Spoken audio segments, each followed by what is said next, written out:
Chapter 227. The street in front of the government office was silent. The commoners looked at the charred pit on the street, their faces filled with fear and confusion. Zhou Quan had already disappeared, but the scene of him being struck to ashes by the divine lightning from the heavens was still replaying in everyone's minds. The two supernatural power cultivators looked at the scene in a daze, their bodies turning cold. The purple heavenly thunder was dozens of times stronger than ordinary thunder techniques. It was a high-level thunder technique that could only be released by creation realm cultivators. Even if Zhou Chu had several life-saving trump cards, he could not withstand the continuous lightning from the heavens. The purple heavenly thunder had the power of the fifth realm. Even they could not withstand it. They could only watch as Zhou Chu turned to ashes, his soul dispersing under the purple heavenly thunder. As soon as the last thunder subsided, a figure dashed out of the divine capital office. Zhang Chun's expression changed. He asked, "Purple heavenly thunder? Who attracted the purple heavenly thunder?" Li Mu shook his head, indicating that he did not know. Zhang Chun looked around and asked, "Where's Zhou Chu?" As soon as he finished speaking, he seemed to have thought of something and said angrily, "How dare you? Zhou Chu is a sinner. He was taken away as soon as he was released from the government office. Does the Zhou family have no regard for the law?" Li Mu pointed at the pit on the ground and said, "Zhou Chu is there." Zhang Chun stared blankly at the charred pit on the ground. Li Mu explained, "Zhou Chu killed the old man. After he was released from prison, not only did he not repent, he even held a grudge. He threatened the victim's family in front of so many citizens and was disrespectful to the heavens. Finally, he angered the heavens and sent down several purple heavenly thunders. He died from the wrath of the heavens. Everyone here can testify." Zhang Chun said in shock, "Zhou Chu is dead? Struck to death by lightning?" The onlookers finally came to their senses and spoke. "The heavens have eyes, the heavens have eyes. The heavens are watching what people do. Even the heavens can't stand his evil deeds. Good strike, good strike. Even the heavens are upholding justice for us citizens. Good has its reward, evil has its retribution. The heavens are watching from above." Zhou Chu's actions just now had aroused the anger of the people. The people had seen him die from the wrath of the heavens with their own eyes. The joy in their hearts was indescribable. The guard with the broken arm came to his senses and pointed at Li Mu angrily saying, "It's you, it must be you, you used a scheme to kill the young master." Li Mu looked at him and said, "You have to have evidence before you speak. If I could use the heavenly thunder of purple cloud, I would have destroyed you who are worse than animals long ago. Why would I wait until now?" The guard said, "Fulu, you must have used Fulu." Li Mu said coldly, "Did you see me use Fulu just now?" It was impossible for him to use the heavenly thunder talisman in front of everyone. The guard changed his words again, "Taoist technique, you used Taoist technique." Li Mu mocked, "It can make a cultivator of the third realm use the fifth realm heavenly thunder of purple cloud. If I knew this Taoist technique, the 4 sects and 6 schools of Buddhism and Taoism would have to worship me. Why would I need to stay in Luoyang and be bullied by animals like you?" The guard opened his mouth and was speechless. No matter what the cause of the young master's death was, someone had to bear the responsibility. If it was not this constable of the Luoyang government, it would be them. As guards, they would not live long if they let the young master die. He clenched his teeth and crushed the jade talisman in his hand. The moment the jade talisman was crushed, a strong aura shot up from the Ministry of Works. A figure stepped on the air and appeared at the entrance of the Luoyang government in an instant. Zhou Ting looked at the two and asked, "What is it, where is the young master?" The one-armed guard lowered his head and said in fear, the young master was killed." Zhou Ting's expression changed. "What, my son is dead?" The one-armed guard pointed at Li Mu and said, "Sir, this person killed the young master." He was furious. "Where is his body, where is his soul?" The guard said with a trembling voice, the young master's soul has dissipated." Zhou Ting took a few steps back. As a fifth realm cultivator, he could not control his emotions. His body was trembling slightly. He grabbed the guard by the neck and lifted him up. He clenched his teeth and said, "What did you say? Say it again?" The one-armed guard's eyes were wide open. He said with difficulty, the young master died under the heavenly thunder of purple cloud." Zhou Ting let go of his hand and threw him aside. He looked at Li Mu with a murderous gaze. Zhang Chun said hurriedly, "Sir, Zhou Ting died under the wrath of the heavens. So many people saw it with their own eyes. You can't blame anyone else." Zhou Ting looked at the charred pit under his feet. He closed his eyes and his lips trembled slightly. No one could hear what he said clearly. However, his cold and emotionless voice sounded in the ears of the two guards. Kill this person, and I will ensure that your primordial spirits are not destroyed. The two guards looked at each other. Killing an official meant death. If the young master died, they would also die if they went back. Only by obeying the Zhou family would they have a sliver of hope. In the next moment, one of them drew his sword and slashed at Li Mu without hesitation. The other person's artifact had long been broken by Li Mu. He clenched a fist with one hand. His fist was suffused with white light. He punched at Li Mu's chest. Return my young master's life. The sword light cut through the air. The fist created a sonic boom. It went straight for Li Mu's chest. Their speed was extremely fast, but there was someone who was even faster than them. Before the two of them attacked, Zhang Chun had already taken a step forward and blocked in front of Li Mu. After being blocked by Zhang Chun, the two of them paused slightly. They were about to push Zhang Chun back when they suddenly lowered their heads and looked at their chests. Two small golden swords pierced through their chests. Their hearts were pierced. The two of them died instantly. Just as their primordial spirits escaped, the two small swords came back and pierced into their primordial spirits. They exploded immediately. Their primordial spirits were completely destroyed by the self-destruction of the golden sword shadows. In Li Mu's hand, the last two sword talismans turned into ashes. He looked at Zhou Ting's father and said coldly, "Those who assassinate an official will be killed on the spot." "You are the constable of the divine capital?" Zhou Ting looked at him. His facial muscles trembled as he asked, "My son died because of you?" Li Mu felt the emotions of the people around him. He knew that this was a rare opportunity to gain their trust. He looked straight into Zhou Ting's eyes and said, "Zhou Ting died because of the wrath of heaven. Even if heaven doesn't kill him, I will kill him. Then you can go to hell." With his only son dead, Zhou Ting had lost his last bit of rationality. A giant golden palm condensed behind him and slapped down on Li Mu's head. "How dare you? How dare you hurt people in the divine capital?" Zhang Chun's face was dark. He raised his hand and slapped out. The giant golden palm turned into specks of light and dissipated in the air. Zhou Ting's eyes narrowed. He looked at Zhang Chun with some caution. At this moment, Zhang Chun suddenly realized something. He spat out a mouthful of blood and staggered a few steps back. He sat on the ground and pointed at Zhou Ting. He cursed, "You Zhou! How dare you try to murder an official of the imperial court in broad daylight? Do you have no respect for the law? Do you have no respect for His Majesty?" Li Mu helped Zhang Chun up. With a flip of his hand, a porcelain bottle appeared in his palm. He poured out a pill from the bottle and handed it to Zhang Chun. He said, "This is a healing pill. Lord Zhang, please take it." Zhang Chun swallowed the pill and smacked his lips.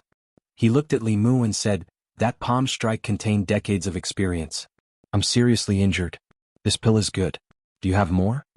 Li Mu gave him the entire bottle. He still had a few bottles of such pills. A figure was rushing over from afar. Soon Li Mu sensed a familiar aura. Mr. Mei appeared beside Li Mu. He looked at the corpses of the two guards on the ground, then at Zhou Ting and Zhang Chun. He asked in a low voice, "What happened?" Zhang Chun pointed at Zhou Ting with a mournful expression. He said, "Mr. Mei, you have to help me. This man tried to murder an official of the imperial court. He didn't care about the law at all. He didn't care about Her Majesty at all." Mr. Mei looked at Zhou Ting and asked sternly, "Lord Zhou, is this true?" The inner guards obeyed the empress. Even Zhou Ting didn't dare to be arrogant in front of the inner guards. He suppressed the anger in his heart and said, "This man killed my son. I wanted to avenge him. Zhang Chun came to me voluntarily. I didn't try to murder an official of the imperial court." Mr. Mei was shocked when he heard the first half of the sentence. He looked at Li Mu and asked, "Zhou Ting is dead. Did you kill him?" Li Mu hurriedly said, "Lord Mei, you can't simply say that. Just now these commoners were all here. A few hundred pairs of eyes were watching. Ask them, have I ever touched a single strand of hair?" Hearing this, many people defended Li Mu. "It has nothing to do with Constable Li. Zhou Ting was punished by the heavens. We all saw it. He was disrespectful to the heavens. That's why the heavens struck him with lightning. Everyone saw it. He didn't die in one strike. He was struck several times. I counted. He was struck 4 times. The 4th time he was struck by lightning. There wasn't even a speck of dust left. Constable Li must have woken up the heavens with his scolding. The heavens couldn't bear to see Zhou Ting continue to do evil, so they took him in. Mr. May looked at the generous crowd and found it hard to believe. The way of heaven was mysterious. No one knew or grasped the rules. If one did evil, they would be punished by the heavens. How many people were struck to death in Luoyang every day? However, with Li Mu's presence, this matter had a trace of credibility. After all, this wasn't the first time something like this had happened to him. She moved her lips and looked at Li Mu. She asked, "Did Zhou Ting really die because of the heavens?" Li Mu nodded and said, "We all saw with our own eyes that after Zhou Ting was released from prison, he didn't repent. Instead, he threatened the victim's family in front of so many people. Later, he was disrespectful to the heavens and insulted them. Perhaps the heavens couldn't stand such a beast, so they struck him with lightning. Not long ago there was a woman who died unjustly in Yang County. She was wronged and died because of the injustice. After she died, she became an evil spirit. Today, Zhou Ting did all kinds of evil deeds and died because of the wrath of the heavens." He looked at the charred pit on the ground and sighed. "Good and evil will be rewarded. The heavens are reincarnated. If you don't believe it, look up and see who the heavens forgive." Chapter 228. Zhou Ting clenched his fists and veins popped out on his forehead. However, in front of Mr. May, he could only suppress the pain of losing his son and his anger towards Li Mu and Zhang Chun. He didn't believe in divine punishment at all. The way of heaven was mysterious, and the so-called divine punishment was just an excuse used by foolish people to comfort themselves. The evil spirit incident in Yang County wasn't caused by her injustice, but by the truth. Zhou Chu's death was definitely not due to divine punishment. His eyes were bloodshot. He looked at Mr. May and said, "Mr. May, do you also believe in divine punishment?" Mr. May wasn't sure. He glanced at Li Mu and said, "No matter what, the heavenly thunder of purple cloud isn't something that can be attracted by cultivators in the assembled God state. This has nothing to do with Li Mu. We'll only know the details after the investigation." Many commoners and officials heard the thunder in broad daylight in the Luoyang city. 2 constables from the Ministry of Justice arrived late. When they saw the charred pit, 2 corpses, and Zhou Ting whose veins were popping out on his forehead, they knew they couldn't get involved. They were about to leave when Zhou Ting suddenly said, "This case involves the Luoyang government. They should avoid arousing suspicion and hand it over to the Ministry of Justice for investigation." The 2 constables from the Ministry of Justice stopped in their tracks. Their faces fell completely. One of the constables gritted his teeth and walked forward. He asked, "What happened here? Who killed these 2? The 2 corpses on the ground were the most eye-catching things. The constables recognized them as Zhou Chu's guards. Both of them died on the street, but they didn't know where Zhou Chu went. Li Mu said, "These 2 tried to assassinate me. I've killed them in front of everyone. The people around can testify. I can testify that these 2 tried to kill Constable Li. They deserve to die. They did evil with Zhou Chu all day long. They should have died long ago. Why didn't those thunderbolts kill them too?" With the people around as witnesses, it was easy to cover up what happened to the 2 guards. The constable's job was to chase after criminals and bandits. Their lives were easily threatened when faced with the heretical cultivation of demonic ghosts. In the case of a fatal crisis, they had the right to kill the villains who threatened their lives on the spot. As a constable, he could empathize with Li Mu. He understood Li Mu's actions very well. He skipped over this matter and asked again, "What about those thunderbolts just now?" One of the commoners said, "Zhou Chu committed all kinds of evil and was disrespectful to the heavens. The heavens sent down a few bolts of lightning and struck him to death." That constable was stunned on the spot.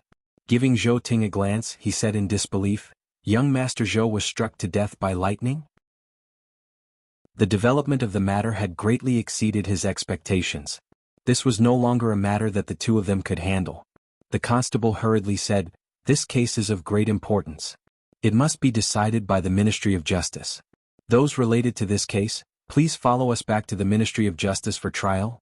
Li Mu wasn't directly related to Zhou Chu's death, but it was also indirectly related. Naturally, he had to make a trip to the Ministry of Justice. Zhang Chun swallowed a pill and said, "I'll go with you. I'll also go to the Ministry of Justice to demand an explanation for Lord Zhou's palm strike just now." Zhou Ting's face darkened. The Minister of God's capital, Zhang Chun, was as strong as him, but he pretended to be injured by him. How shameless! We'll go with Constable Li too. We'll testify for him. Go to the heavens and demand justice if you can. Constable Li is innocent. Everyone, let's go to the Ministry of Justice and support Constable Li. The commoners were furious. They followed Li Mu to the Ministry of Justice. At the entrance of the Ministry of Justice, the bailiff guarding the door was scared out of his wits when he saw this scene. He thought that the people in God's capital were rebelling and attacking the Ministry of Justice. Upon closer inspection, he realized that the people at the front were two of his colleagues from the Ministry of Justice. "What's going on? Why did you bring so many people here?" The bailiff walked forward and said, "Quick, get the minister and the assistant minister here. Something big has happened." The minister and assistant minister of the Ministry of Justice were not here. The person in charge of the Ministry of Justice was the Minister of Justice. The Minister of Justice was shocked when he heard this. "What? Zhou Chu is dead? Wasn't he sentenced to prison?" The bailiff said, "Minister, you'll know when you go out." In the court of the Ministry of Justice, the Minister of Justice spent 15 minutes before he finally learned the truth from the commoners present. After Zhou Chu was sentenced to exile, he threatened the family of the victim in front of Li Mu and the commoners. His attitude was extremely arrogant. Li Mu could not tolerate this evil. He pointed to the heavens and cursed, hoping that the heavens would get rid of this evil for the people. Then the heavens sent down several lightning bolts and struck Zhou Chu until his soul was scattered. If not for all the witnesses saying this, the Minister of Justice would have thought that he was listening to a story. If the heavens really had eyes and would punish the evil of the world, then what was the use of the Ministry of Justice? Logically speaking, with the enmity between him and Li Mu, the director of the Ministry of Justice would definitely do his best to give Li Mu an unforgettable experience in the Ministry of Justice since Li Mu had finally fallen into his hands. But he did not dare. The facts had already proven that the person standing in front of the court was a reckless young man who was not afraid of anything. He had just attracted the wrath of the heavens and killed an evil person. If he was angered and he continued to point to the heavens and curse, the next person to be struck by lightning might be the Minister of Justice himself. As the Minister of Justice, he had handed down countless cases. This was the first time he had encountered such a strange and tricky case. It was impossible to say that Zhou Chu's death had nothing to do with Li Mu. But to say that he had something to do with it, he had to admit that the heavens could hear his pleas and struck Zhou Chu to death according to his wishes. In this case, what crime should he pin on Li Mu? Hiring someone to kill someone? Hiring the heavens to kill Zhou Chu, the employer was caught. Should they also arrest the murderer? The problem was, how would the Ministry of Justice arrest the heavens? As a cultivator, he did not even dare to have such disrespectful thoughts towards the heavens. After all, not everyone had the guts of Li Mu. The Minister of Justice looked at Zhou Ting and said, "The idea of the wrath of the heavens is ridiculous. Is there a possibility that the person who killed your son was actually a fifth-level master who was hiding in the dark?" He did not like Zhou Chu's actions but did not dare to act openly. So he took the opportunity when Li Mu was cursing the heavens to kill your son with the heavenly thunder of purple clouds, eliminating evil for the sake of the people. Zhou Ting's son had just died. The Minister of Justice originally wanted to choose his words carefully, but in the end, driven by his conscience, he said this word. Although he had done many evil things in the past few years against his conscience, he could be considered a good person compared to Zhou Chu. He killed an innocent person with his horse. The Zhou family had paid a great price to get Zhou Chu out of prison. But not only did he not restrain himself, he became even worse. As soon as he was released from prison, he threatened the family of the victim he killed in front of the constable of the fairy's capital. Was this something a human could do? If he had a shred of humanity left, he would not have done such a thing. It was obvious that the Zhou family had been too prominent in the fairy's capital in the past 3 years.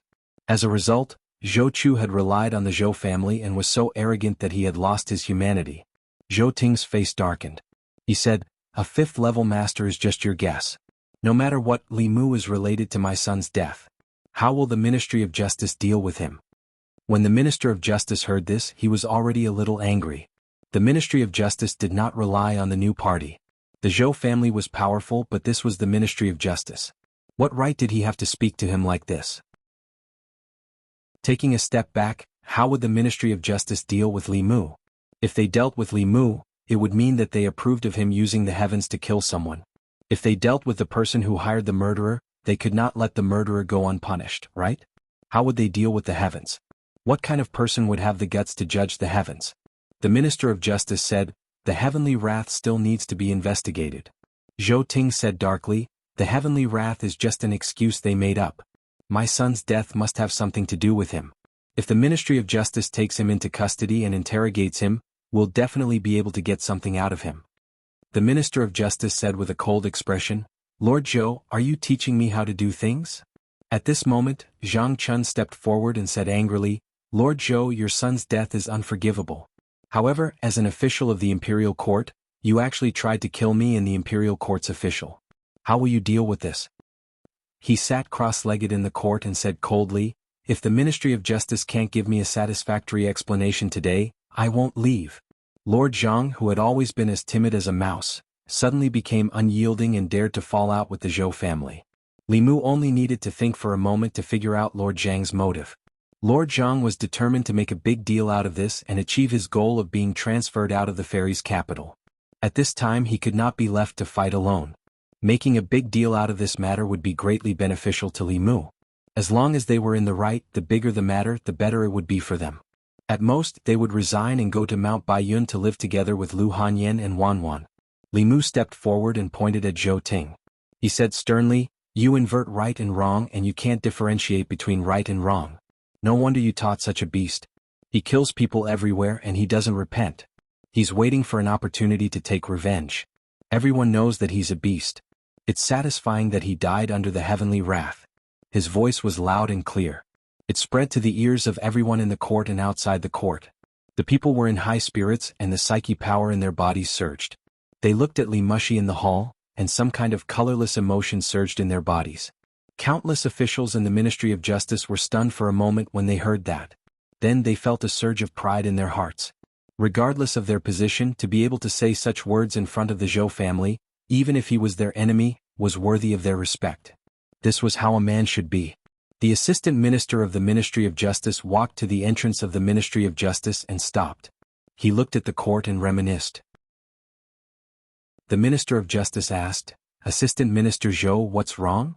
The assistant minister looked forward and said, he looks like an old friend of mine. The Minister of Justice's eyes flickered. He had been an official for many years, but he had only seen the scene in the Ministry of Justice twice. Coincidentally, the mastermind of both incidents was here. In the court, the muscles on Zhou Ting's face twitched and the veins on his forehead throbbed. He said sternly, who do you think you are? How dare you insult me? Li Mu looked straight at him and said coldly, I've cursed the heavens above and the earth below. I've cursed all the injustices in the world. I'm not afraid of the heavens and earth. Who do you think you are?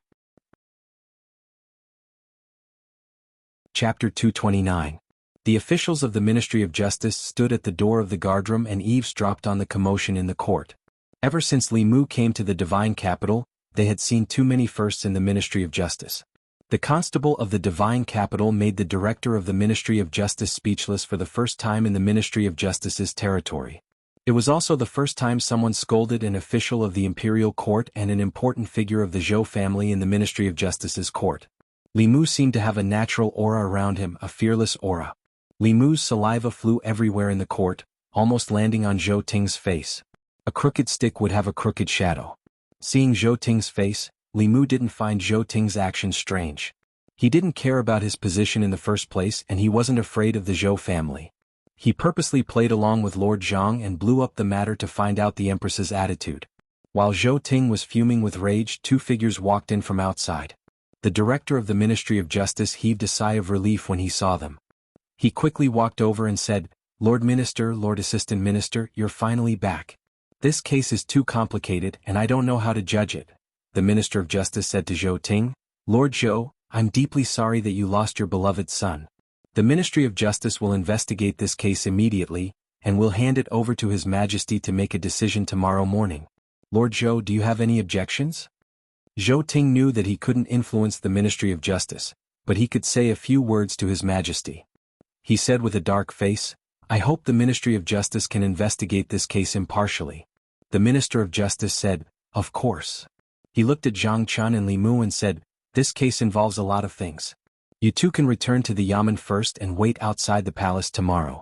I'm afraid His Majesty will summon you at any time.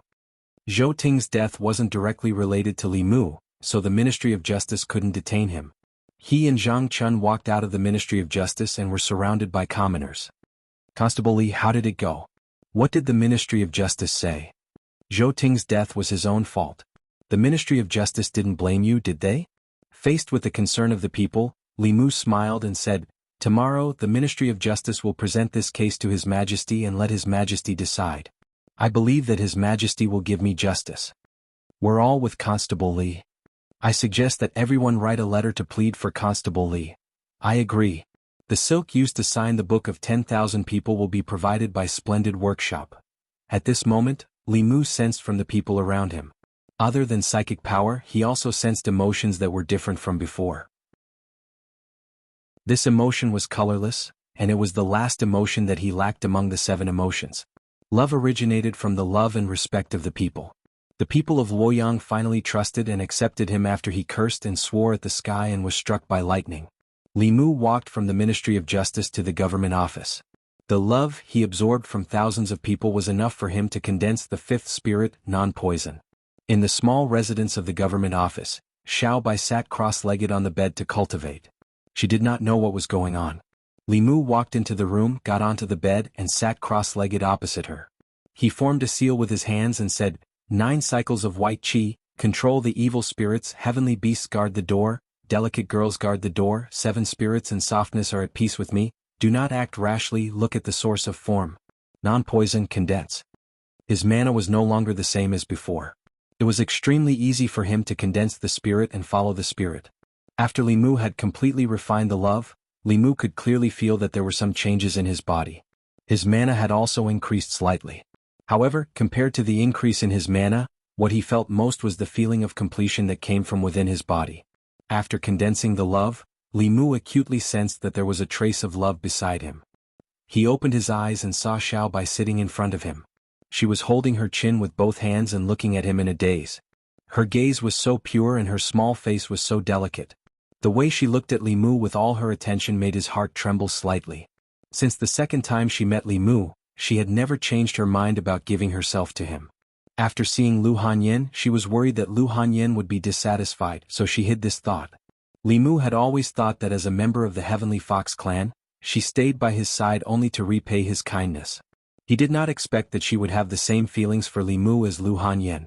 When Xiao Bai saw Li Mu open his eyes, the corners of her mouth immediately curled up. She said sweetly, "Benefactor, you're awake?" Li Mu patted her head and said, "Let's go home, the Ministry of Justice." Zhang Chun and Li Mu returned to the Yamen first, but Zhou Ting did not leave. He persuaded his family to make a deal with the Assistant Minister of the Ministry of Justice with his position as the Nanyang Commandery Officer. He listened to his arrangements and gave the old man's family a large sum of money for them to write a letter of understanding. Through the Ministry of Justice, he reversed the sentence of the Luoyang Yamen and changed Zhou Chu's sentence from death to imprisonment. However, all of this was in vain. His son was still dead in the end. When only Zhou Ting and the Assistant Minister of the Ministry of Justice were left in the court, the Assistant Minister glanced at him and said, "I am also very regretful about your son's death, but I have already done what I promised you. Our transaction has been completed. The following matters have nothing to do with me." Zhou Ting's eyes were bloodshot after experiencing the pain of losing his son. He gritted his teeth and said, "That matter is already in the past. There is no need to mention it again. I only want Li Mu to die now." Regardless of whether Zhou Chu's death was caused by Li Mu or someone else created the wrath of heaven to deceive the world, Zhou Ting could not tolerate Li Mu continuing to live in this world. Being pointed at and scolded in the court of the Ministry of Justice, he and the Zhou family had lost all face. The Assistant Minister of the Ministry of Justice said, "I'm afraid it won't be that easy to kill Li Mu. He is now affecting the people of the Luoyang. Moreover, your son's actions have indeed incurred the wrath of the heavens. His Majesty will not let him die, nor will your Zhou family unless he killed Zhou Chu. However, he clearly does not have the ability to kill Zhou Chu. If you want to avenge your son, you can only stab the heavens." A moment later, Zhou Ting walked out of the Ministry of Justice aggressively. In order to settle this matter, the Zhou family had paid a heavy price. However, in the end, an important chess piece of the Zhou family in Nanyang Commandery was lost. His son was also lost. It could be said that he had lost both his son and his army. He wanted nothing more than to cut Li Mu into 1,000 pieces and grind his bones to dust. However, there was nothing he could do. As soon as he returned to the Zhou family, a servant came to invite him, saying that the master wanted to see him. Zhou Ting passed through a few doors and arrived at a study. He knocked on the door and a dignified voice said, "Come in." Zhou Ting walked into the study and said sorrowfully, "Big brother Chuer is dead?" In the study, an imposing figure said, "I already know." The figure sighed and turned to look at him. He said, "I've already warned you to be strict with yourself and discipline your son well. However, you never listened and allowed him to do as he pleased in the Luoyang. That's why he has today's consequences." Zhou Ting said sorrowfully, "It's too late to say all this now. Chu is dead. His soul has dissipated. He doesn't even have the chance to become a ghost. I must catch Chu murderer and tear him to pieces." The figure was silent for a moment. He asked, "What did the Ministry of Justice say?" Zhou Ting gritted his teeth and said, "The Ministry of Justice suspects that a fifth realm powerhouse killed Chu under the guise of heavenly wrath." The figure calculated with his fingers and shook his head. "No one else was involved in Chu death.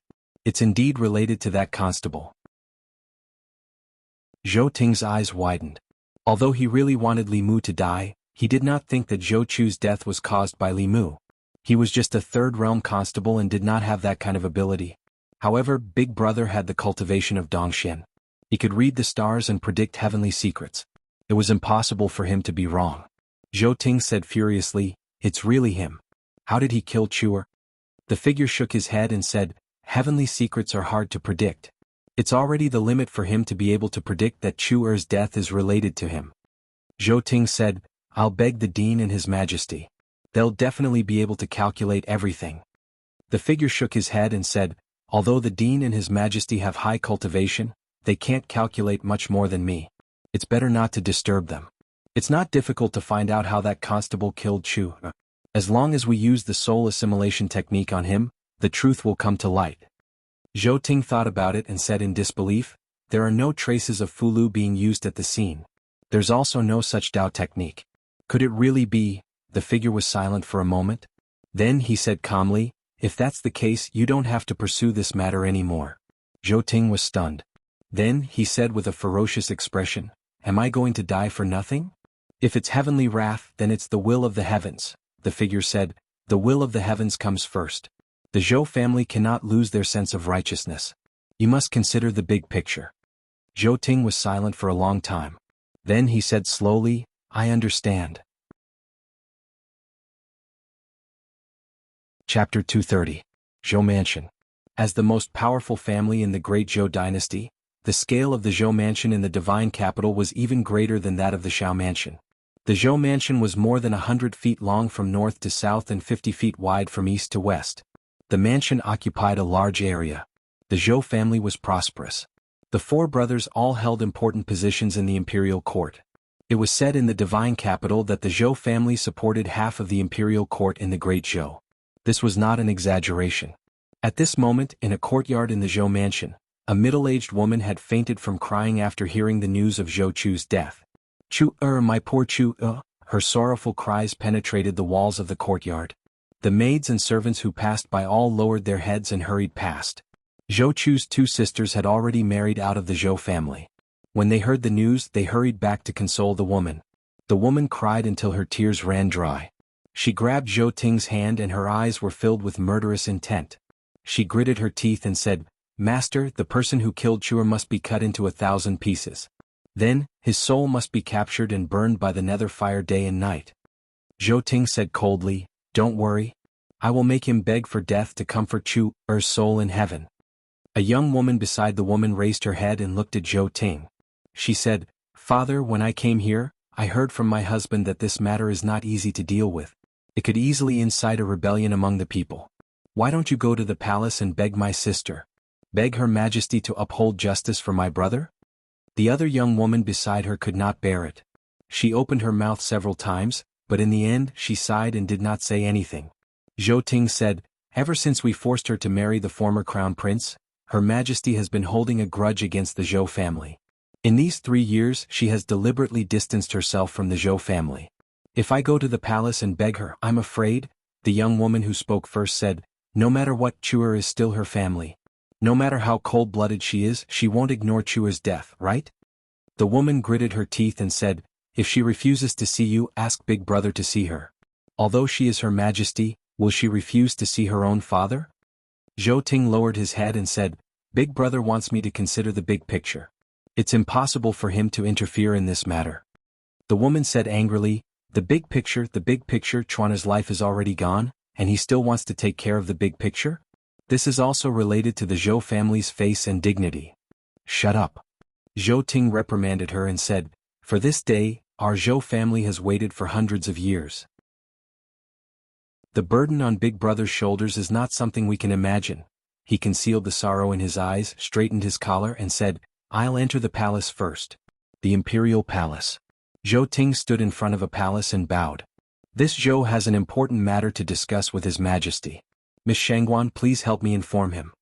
The young female official said, I'm sorry, His Majesty had some enlightenment in cultivation today and went into seclusion early in the morning. If Lord Zhou has anything to say, we can talk about it tomorrow morning. Zhou Ting was silent for a while before saying, since that's the case, this official will return first. The young woman turned and walked through the palace into the garden behind it. Mr. Mei stood behind a figure and said, Your Majesty, today in front of the godly capital government? The Empress said, I know. Her voice was very dignified, as if there was no emotion in it. Mr. Mei hesitated for a moment before saying, Your Majesty, Zhou Chu's actions have already caused resentment among the people. Although he died because of Li Mu, his death can't be blamed on Li Mu. Otherwise, the people that Your Majesty worked so hard to gather in the godly capital will scatter. The Empress looked ahead and said, You seem to be very protective of Li Mu. Mr. Mei said, I brought him here from the North County. After he came to the godly capital, everything he did was for the people and for Your Majesty. I just feel that someone like him shouldn't suffer such injustice. The Empress asked, Ali, what do you think? The young female official thought for a while and said, Although he sometimes speaks without thinking, he's a good person, a good official. The godly capital lacks people like him. Zhou Chu died from the heavenly thunder of purple cloud, and he's only a spirit condensation cultivator. Perhaps someone else is framing him and trying to take advantage of the situation. The Empress waved her sleeves and a clear image appeared in the air. In the image, Zhou Chu was arrogant. He threatened the family of the deceased, causing anger among the people. The young constable pointed at the sky and yelled, Damn God, if you have eyes, you shouldn't let a good person be wronged and let evil people harm the world. As soon as he said that, 4 bolts of heavenly thunder of purple cloud fell from the sky. Zhou Chu blocked it 3 times, but he was still turned into ashes by the last bolt. The young female official and Mr. Mei saw this for the first time. They were shocked and couldn't recover for a long time. After a while, the young female official asked, Your Majesty, can he really communicate with the heavenly Tao? The Empress didn't answer. She only said, You can leave now. This matter will be discussed in the imperial court tomorrow. After the 2 of them left, the Empress stood alone in the garden. Her temperament gradually changed. The aura of someone who looked down on the world and was high and mighty gradually disappeared. The person standing there seemed to be just an ordinary woman. Gradually, even her appearance began to change. Her originally elegant and beautiful face gradually became ordinary. The magnificent crown on her body also transformed into ordinary clothes. Her figure disappeared. At the same time, a woman in green appeared on the streets of the divine capital. The people passing by on the street didn't realize that there was a person in the crowd. The woman in green walked to a noodle stall. When the stall owner saw her, he smiled and said, Miss, you haven't been here for a long time. The woman sat at the noodle stall and said, A bowl of noodles. The owner wiped his hands and said, Okay. Same old rules. Less chopped onions, no coriander. It was lunchtime. There were many diners at the noodle stall. These people were eating and talking at the same time. The scene of the lightning striking Zhou Chu today was so satisfying. Did you all see it? No. When I rushed over, it was already over. What? Were you there? I was lucky to be there.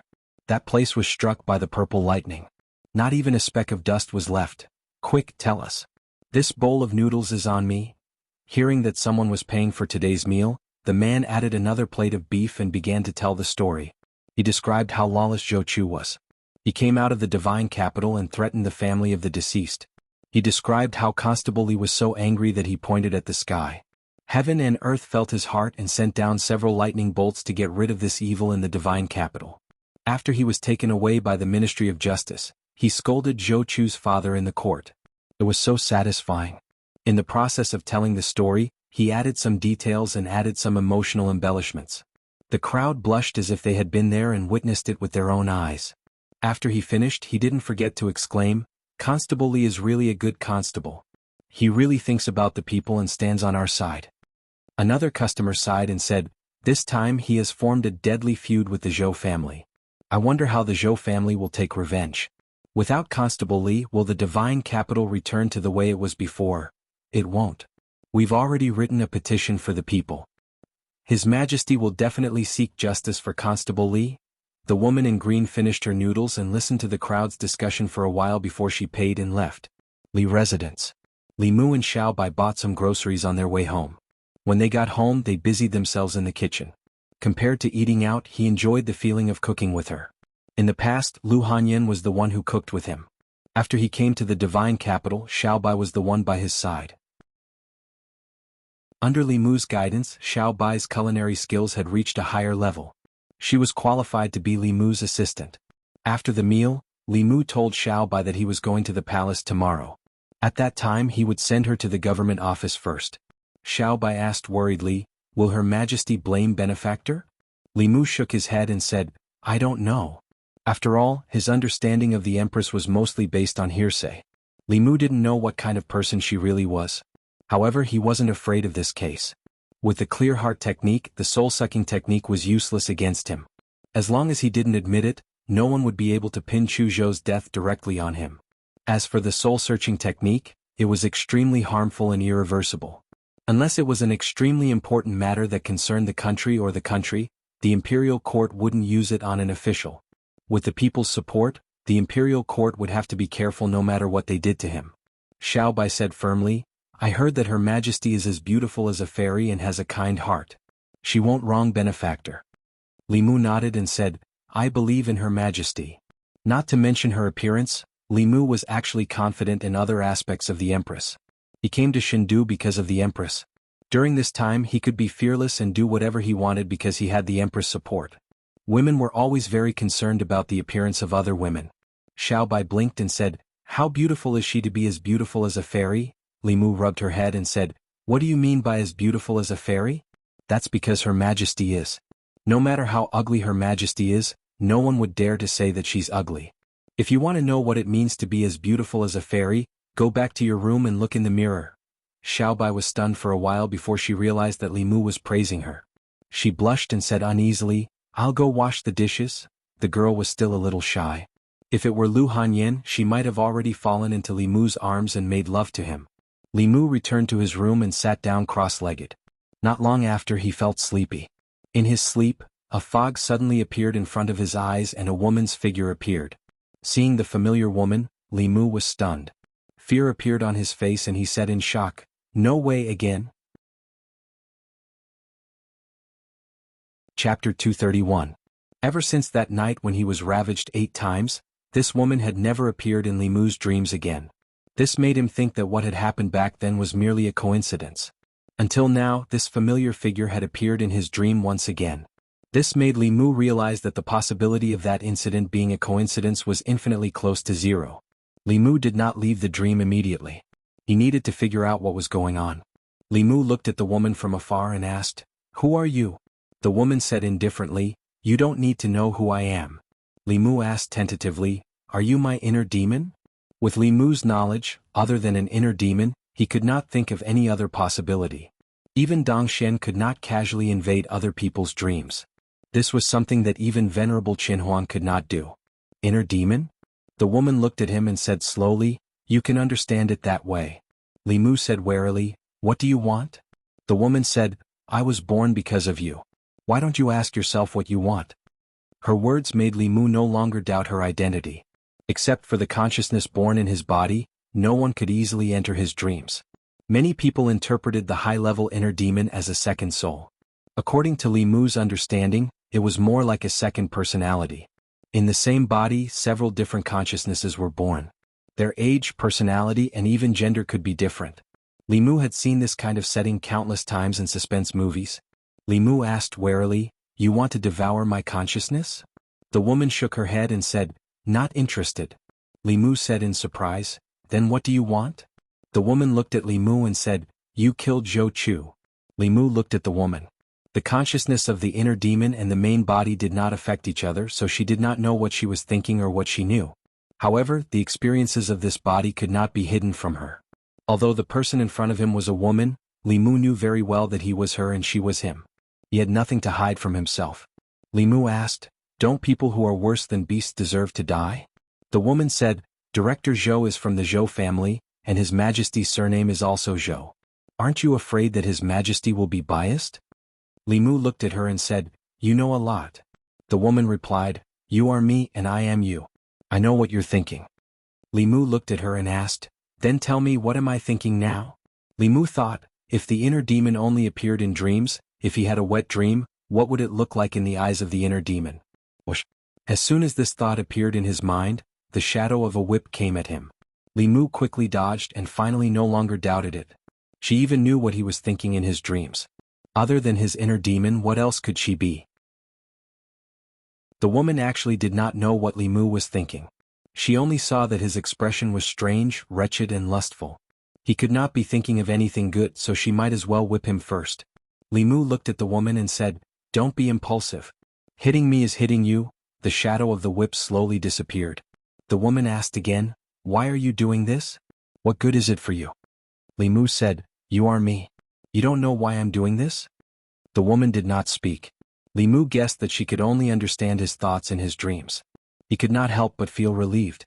Worried that she would be angry and hang him up to beat him again, Li Mu said, "Because I am a bailiff. It is my duty to get rid of evil and bring justice to the people. Moreover, His Majesty has treated me with sincerity. I have to clean up the evil in Luoyang and unite the people to repay His Majesty." The woman looked at him indifferently and said, "Help her unite the people. It is unprecedented for a woman to be the emperor. It subverts ethics and disturbs the morals. How can a man become her pawn?" "Watch your words." Li Mu glared at her and said, "During His Majesty's reign he implemented benevolence and reformed the legal system. Many people have a better life. In contrast, during the time of the previous emperor, the 36 counties were filled with corrupt officials. Even Luoyang was a mess. If I don't help such a wise emperor, should I help a tyrant?" Li Mu was dissatisfied with the woman in front of him. As his other personality, she did not have the consciousness of the main personality. Li Mu felt ashamed for having such a personality. The woman was silent for a moment. She looked at Li Mu one last time and her figure slowly faded away. Li Mu pointed at her and said, "Don't go. I haven't finished talking." The woman's figure completely disappeared. Li Mu also woke up from his dream. He touched his head with a puzzled expression. This time he did not get beaten up. This time she was not as unreasonable as last time. He had read about the inner demons in books. They were all violent and murderous monsters. This was the first time Li Mu had heard of such a type. It was a dreamless night. Li Mu hugged Little White and slept until dawn. After sending her to the yamen, he waited outside the palace with Zhang Chun. The morning court had already begun. They did not know what was going on inside. Until now they had not been summoned. The two of them waited outside the palace in boredom. In the Crepe Myrtle Palace, some of the courtiers were arguing in full swing. An official said angrily, "A country has its laws and a family has its rules. Zhou Chu has already been tried. Who gave him the right to execute on his own?" An imperial censor objected, "Zhou Chu was unrepentant and deranged. He angered the heavens and attracted the thunder fire. What does it have to do with others?" The official said, "Who attracted the heavenly thunder of purple cloud?" The imperial censor said, "Do you have evidence?" Some officials have already calculated that Zhou Chu's death is related to Li Mu. His death is also related to the heavens. Why don't you interrogate the heavens? You are twisting words and forcing logic. You are trying to accuse him. Whether it is true or not, we will know if we use the soul search on Li Mu. The court was divided into two factions regarding Zhou Chu's case. One faction believed that Li Mu, as an arrestor, did not have the right to execute anyone. His actions were considered intentional murder. The other faction believed that Zhou Chu died from the wrath of the heavens. The heavens were greater than everything. Even if the wrath of the heavens was caused by Li Mu, it should not be blamed on him. The two factions argued endlessly. The entire court was very noisy. Silence. The young female official's voice reached everyone's ears. Everyone shut their mouths. The court was so quiet that you could hear a pin drop. No matter how they argued, the final verdict of this case still depended on the emperor. The moment the court quieted down, an image suddenly appeared in front of everyone. The scene was the scene in front of the Shindu Yamen. Zhou Chu, who was already dead, was in the picture. The officials were shocked. At this moment, they remembered that His Majesty was not only the emperor, but also an expert of the upper realm. He had already reached the peak of the profound light technique and was able to reenact the past. Everyone's eyes were fixed on the image. In the image, Zhou Chu's expression was arrogant. He said to Li Mu, "That's right, after I leave you have to pay more attention to that old man's family. I heard that they live outside the city.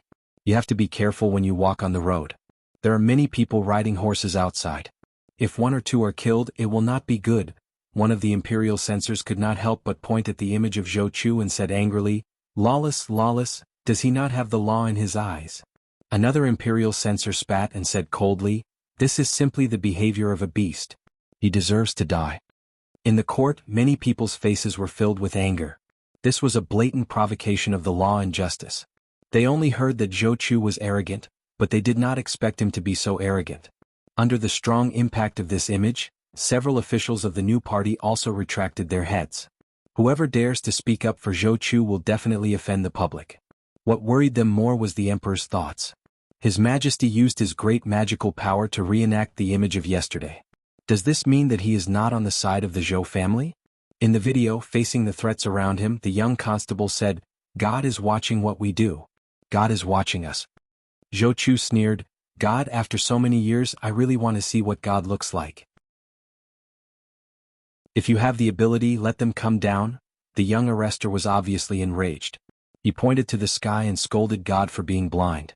As his voice fell, several lightning bolts suddenly fell from the sky. Under the last purple lightning bolt, Zhou Chu turned into ashes. Even some of the high-ranking officials in the court felt their blood boil when they saw this scene. A few of the imperial censors were so excited that their beards trembled. Their eyes were filled with envy and reverence. This was the response of the heavenly axiom. It was the greatest recognition that the heavenly axiom gave to a person. There was no imperial censor who did not desire such recognition. A body of righteousness that can shake the heavens. How magnificent is this? He is still Li Mu, the Li Mu who wrote Do Yi's Injustice. It is His Majesty's blessing to have such a person in the fairies' capital. It is the blessing of the great Zhou. His Majesty must not wrong such a talent. The Empress's dignified voice came from behind the curtain. "How do you think this case should be resolved?" At the forefront of the officials, a figure stood out. Seeing the figure, all the officials held their breaths. The first person to stand out was none other than the head of the Zhou family, Zhou Chu's uncle, and also the Empress's biological father. The middle-aged man looked up at the image and said, "The people's hearts are the foundation of the great Zhou's continuation." Zhou Chu killed innocent people and did not repent. In the end, he angered the heavenly axiom and punished the heavenly axiom. The officials in the court should learn from this and restrain themselves and their descendants. They should not bully the people and bully the villagers. The head of the Zhou family's words undoubtedly determined the nature of the case. Even the officials of the new party would not use this opportunity to attack the arrestor. Zhou Ting clenched his fists and knelt on the ground with his head lowered. He closed his eyes and said in a trembling voice, "I have not taught my son well. I have let your Majesty and the people down. I am ashamed to be in the court. I wish to resign from the position of Assistant Minister of the Ministry of Works. I hope your Majesty will approve." Chapter 232. Li Mu and Zhang Chun waited for a long time at the gate of the palace. Instead of the Empress, they saw Mr. Mei. Mr. Mei walked out of the palace gate and said to the two, "It's all right now. You can go back." Zhang Chun was stunned and asked, "What's going on inside?" Mr. Mei looked at Li Mu and said, "Her Majesty used the dark light technique to recreate the scene of yesterday." All the officials were furious. The Assistant Minister of the Ministry of Works, Zhou Ting, resigned because he didn't teach his son well. Her Majesty has agreed that Zhou Ting died because of the wrath of heaven. It has nothing to do with you. You can go back now. Zhang Chun asked, "Is there anything else?" Mr. Mei asked, "What do you want?" Zhang Chun shook his head and felt a little regretful, but he didn't say anything. Mr. Mei suddenly took out a stack of fulu from his sleeve and handed it to Li Mu, saying, "This is for you from Her Majesty." Li Mu looked at the stack of purple cloud thunder talismans in his hand thoughtfully. Mr. Mei handed him a jade pendant and said, "This is also for you from Her Majesty." Li Mu took the jade pendant and looked at it over and over. He didn't see anything special about it, so he asked, "What is this?" Mr. Mei said, "This jade pendant can hide the secrets of heaven. Keep it with you." Hearing this, Li Mu suddenly felt that the jade pendant in his hand became heavier. Hiding the secrets of heaven didn't seem to have any real effect. It could neither increase defense nor enhance attack. However, it had a very important function, which was to prevent the ultimate masters from calculating. The masters of Dongxian had already seen through the mysteries of heaven. They could observe the stars and know fate. With a pinch of their fingers they could predict good or bad luck.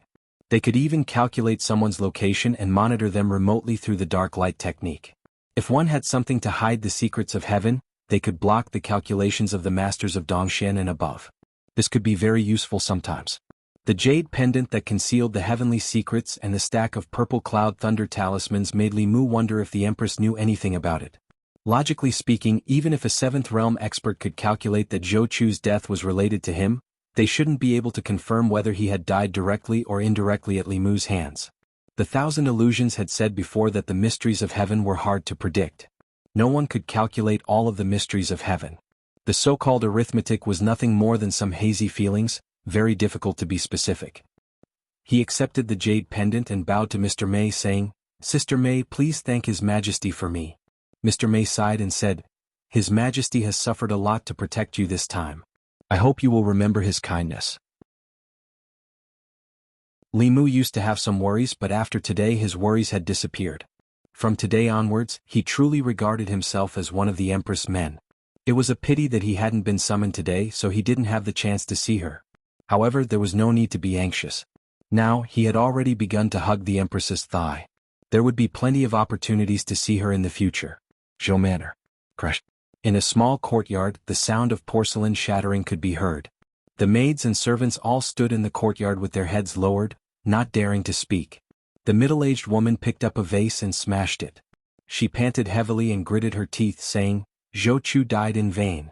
I can't accept this, I can't accept this." She pointed in the direction of the palace and cursed, "She's also a member of the Zhou family. How can she be so cruel?" Slap. Zhou Ting slapped her face and said in a low voice, "Shut up. His Majesty isn't someone you can talk about." The woman stood there in a daze after being slapped. Moments later she raised her head and looked at Zhou Ting. She shook her head and said, "Crazy? Everyone in the Zhou family is crazy. I want to leave this place. If you don't avenge me, I will." Zhou Ting looked at her departing figure. He raised his foot and finally put it down. In one day he looked haggard and old. The scene in the court today kept replaying in his mind. He clenched his fists and gritted his teeth, saying, "Li Mu, the palace." The Empress had been in the back garden for a long time after the court ended. She looked in the direction of the Zhou family. After a long time she retracted her gaze and asked, "Am I really cruel?" The young official said, "Zhou Chu deserved his death. It can't be blamed on anyone. Your Majesty doesn't need to blame yourself for this." The Empress seemed to be asking her, but it also seemed like she wasn't asking her. She didn't say anything else and left the garden. She walked in front of a magnificent palace. Above the palace the words "Ancestral Temple" were written. The young official stopped in front of the ancestral temple. Only the imperial family could enter the great Zhou's ancestral temple. For them it was a forbidden area. The Empress walked into the ancestral temple. What greeted her eyes was a high platform. On the high platform, from top to bottom, there were more than 10 memorial tablets of the great Zhou's emperors. In front of the memorial tablets, sandalwood incense rose in spirals. In addition to these memorial tablets, the most eye-catching thing in the ancestral temple was a small cauldron. These small cauldrons had 3 legs and 2 handles. They were neatly arranged in a row under the memorial tablets of the great Zhou's emperors. After a careful count, one would find that there were a total of 36 small cauldrons. The 36 small cauldrons emitted a faint golden light. The golden light was strong and weak. The strong light was dazzling and the weak light was dim. The golden light of each small cauldron condensed into golden lines that converged in a giant cauldron in the ancestral temple. The giant cauldron had 3 legs and 6 handles. The body of the cauldron didn't emit any light, but there was a golden dragon swimming in the cauldron. The golden dragon felt the Empress walk in and swam out of the cauldron. It happily circled above her head a few times, and then flew back into the cauldron. In the corner of the ancestral temple there were 3 prayer mats. 3 figures sat cross-legged on the prayer mats. Their auras were extremely obscure. They all wore black dragon robes. If one looked closely, one would find that the golden dragon embroidered on their robes only had 4 claws. An old man with a face as withered as tree bark on the left opened his eyes. He looked at the most dazzling cauldron in the center of the 36 small cauldrons and said, "The psyche power of the people of the divine capital has multiplied several times in this month. The guy you transferred from the North County is quite capable." The Empress's expression was calm. She looked at the golden dragon swimming in the cauldron and asked, "When will this strand of Emperor's chi be complete?" The old man said, "During Emperor Wen's time, the sea was clear and the rivers were clear. The people were loyal, but it took 20 years. 2 generations of emperors spent nearly 100 years to produce one strand, and it has already been used by you. With the current Great Zhou, it will take at least 30 years for the next strand of Emperor's Qi to be complete." The Empress frowned and said, "That's too long." The old man said with a smile, "The Zhou clan has been planning to steal the throne since a few hundred years ago. We've been planning this for so long, and our ancestors have sacrificed their lives to obtain a stream of monarch Qi, yet you're not interested in being the emperor. How ironic." The Empress said coldly, "The Zhou family's matters have nothing to do with me." The old man smiled and said, "I'm afraid you will have to sit in this position for a long time. You will slowly lose your family and friends. The officials will respect you and fear you, but they will never reveal their true feelings to you. Your parents will call you Your Majesty and have ulterior motives. No girl will get close to you and no man will like you. You will slowly lose love, hate, happiness, anger, sadness. Stop talking. It's useless. This is the fate of every emperor. You will not be an exception." A golden whip appeared in the Empress's hand. She said word by word, "I told you to stop talking." The old man lowered his head and immediately fell into a deep sleep. The Empress walked out of the ancestral temple. The young female official said respectfully, "Your Majesty." The Empress looked at the respectful expression on her face and said, "Return to the palace, Fairy's capital, Li residence." Li Mu had just upgraded the formation in his residence. He used some Fulu and Dharma treasures that he didn't need in a shop in Fairy's capital that was specially opened for cultivators to exchange for spiritual jades. Then he used the spiritual jades to buy a set of formation flags from another shop. Although Fairy's capital was mostly populated by commoners, there were a few markets that were specially opened for cultivators to trade. Using the upgraded formation of the formation chess, it could temporarily trap a 5th realm cultivator. If one wanted to sneak into the formation silently, they would have to have the cultivation of Dongxian. After doing all this, Li Mu gave most of the purple cloud thunder talismans that the Empress gave him to Xiaobai to protect herself. He only kept a few for himself. The jade pendant and the thunder talisman that the Empress gave him. One was to steal the sky, while the other was to conceal heaven's secrets. No matter how slow Li Mu was, he understood the Empress's intention at this moment. The purple cloud thunder talisman was the proof that Li Mu would use his thunder technique in the future. Otherwise, after Zhou Chu's incident, he couldn't reveal his thunder technique in front of others. This jade pendant that concealed heaven's secrets would prevent cultivators above Dongxian from finding out that he was the culprit. The Empress had thoughtfully prepared these for Li Mu. The Empress must already know that Zhou Chu's death was his doing. A transcendent powerhouse was terrifying. Even so, she still chose to protect Li Mu. This meant that Li Mu still had a place in her heart. He didn't work so hard for her in vain. Not only was she righteous, but she was also so protective. He really loved the Empress like this.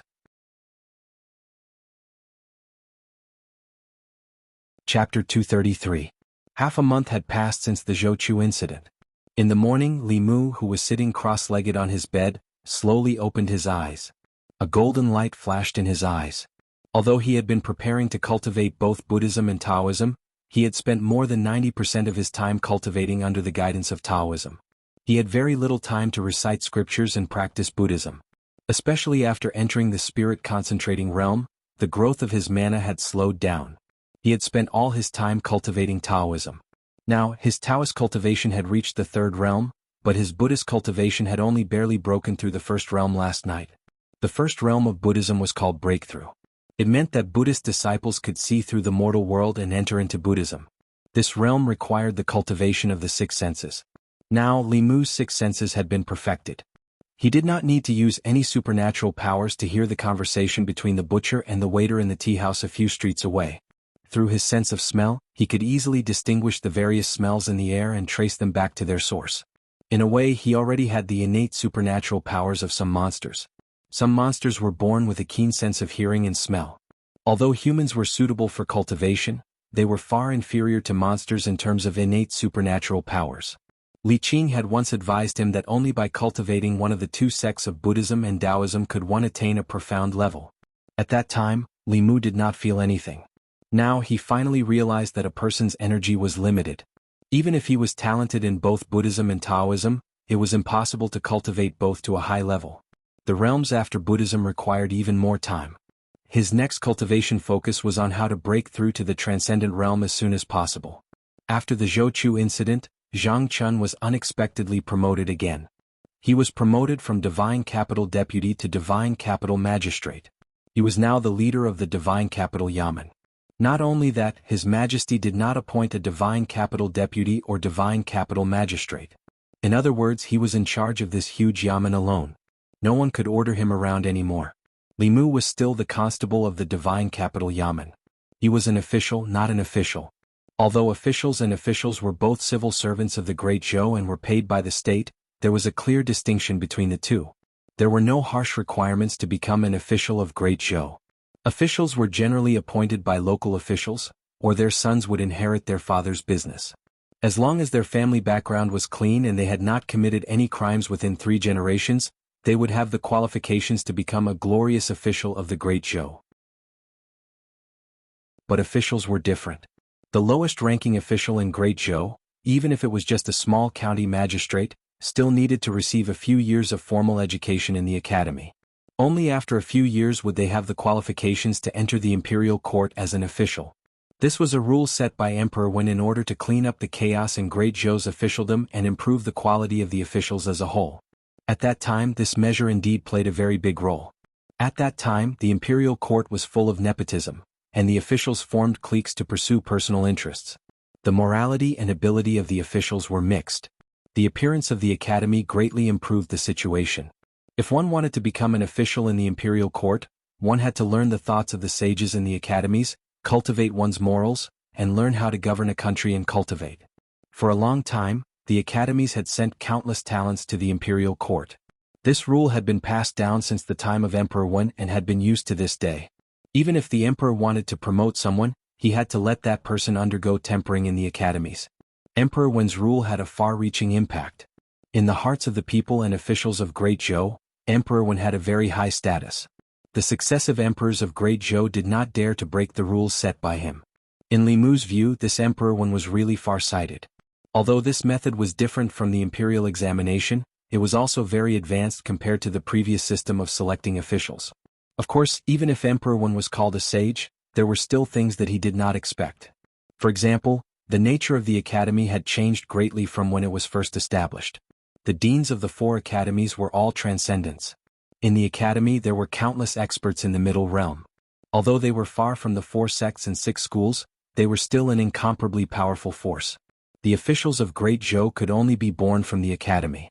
The status of the academy gradually became higher and higher, and even had a tendency to surpass the imperial court. Whether it was the Shao royal family that wanted to regain their glory or the Zhou family that wanted to replace them, to facilitate this major event, they could not do without the support of the academy. Li Mu had never thought of becoming an official, so he did not need to go to the academy to further his studies. Based on what he had seen in Chengdu, becoming an official might not be a good thing. Under the protection of the empress, being a minor official was much more comfortable than being an official. There was no need for Li Mu to worry about national affairs. All he needed to do was to bring Shao Bai around the streets of the divine capital every day to ensure that there were no crimes or disturbances in his jurisdiction. That was enough for him to fulfill his duty. After Zhou Chu's incident, his status in the hearts of the people had risen to the peak. This allowed him to obtain willpower from the people of Chengdu without deliberately doing anything. With this speed, it was not impossible for him to advance to the Abhijna level within a year. After Zhou Chu's incident, the Zhou family's reputation in Chengdu was not greatly affected. Although Zhou Chu had committed a heinous crime, the Zhou family's handling of this matter did not make the people feel disgusted. There were many disciples of the Zhou family, and Zhou Chu was only one of them. Other than Zhou Chu, the other disciples of the Zhou family did not have any misdeeds. In comparison, the Shao royal family's performance in Chengdu was even worse. In the past few hundred years, they had been the masters of the great Zhou dynasty in Chengdu. Although they had been suppressed by the Zhou family for a short period of time, the sense of superiority in their bones could not be erased. Li Mu counted with his fingers. He had not been in Chengdu for long, but he had offended the 3 provinces, 6 ministries, 9 temples, the Shao family, the Zhou family, and the academy. Other than the academy, he had offended almost everyone he could. Li Mu had already offended the Shao family and its old clique before he came to Chengdu. When he pushed for the abolition of the substitute crime silver, he had also beaten up the children of many officials in the Ministry of Rights, Ministry of Justice, Taichung Temple, and the 3 provinces and 6 ministries. With Zhou Chu's incident, he had also offended the Zhou family. He was only missing the academy to become the public enemy of Chengdu. Among the common people, the situation was the exact opposite. Li Mu was now very popular among the common people. He could go to the small restaurants on the street, to the brothels and taverns. As long as he wanted to, he could buy food, use, and entertainment for free. When he passed by the brothels, the brothel keeper ran out countless times, bringing along many girls. They all winked at Li Mu and said coquettishly, "Constable Li, come in." Xiaobai was so scared that she did not care about the candied haws in her mouth. She ran over and hugged Li Mu's arm, holding her head high and chest out in front of them. Ever since Lu Hanyan went to Mount Baiyun to cultivate, she had been strictly carrying out the task given to her by Lu Hanyan. She did not allow any other seductress to appear beside Li Mu. These girls from the brothels were naturally her main targets of protection. The brothel keeper glanced at Xiaobai and said to Li Mu, "Constable Li, why are you so shy? The girls are not charging you." Li Mu waved his hand. Next time, the Yamen had its own rules. In order to prevent officials from being corrupt, they could not eat or take the common people's food for free. They could not go to the brothels during the day. Of course, going to the brothels during the day was also forbidden. There were countless eyes in Luoyang staring at Li Mu. He had to be careful with his words and actions. He could not give anyone a chance to take advantage of him. Xiaobai was still hugging Li Mu's arm tightly. She said, "Sister Lu said that when you come to Luoyang you can't fool around. You can't go to that kind of place." He was the one who saved the little fox, but she had become Lu Hanyan's spy. Li Mu looked at her and asked, "If I go to that kind of place, will you tell Sister Lu?" Xiaobai nodded without hesitation. She said, "I promise, Sister Lu." Li Mu asked again, "If I don't let you tell her, will you listen to Sister Lu or me?" This question made Xiaobai stop chewing on the candied hawthorn. She muttered, I. After a while, she lowered her head and said softly, I will listen to you, benefactor." Li Mu was comforted. Xiaobai's answer proved that she was still his caring little girl. Even if she made a mistake, she would help him hide it. Who would not like a little girl like her? Of course, Li Mu would not make such a mistake. He just wanted to tease Xiaobai. Xiaobai lowered her head and hesitated for a while. Then she looked up and said, "Benefactor, if you want, Xiaobai can do it too. I have already turned into a human." Li Mu patted her head and said, "I'm joking. I won't go to that kind of place." He knew very well that before Xiaobai transformed, she was prepared to give herself to him at any time. However, she was placed by Lu Hanyan to keep an eye on Li Mu.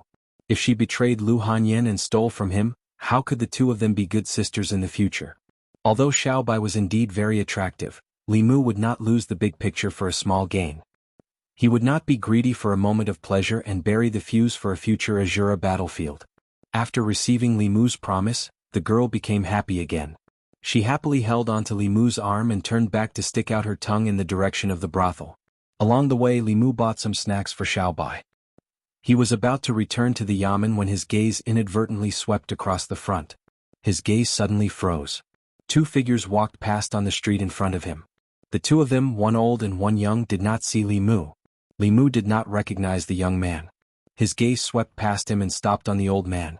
This was the first time Li Mu saw this old man, but his figure overlapped with a figure in Li Mu's memory.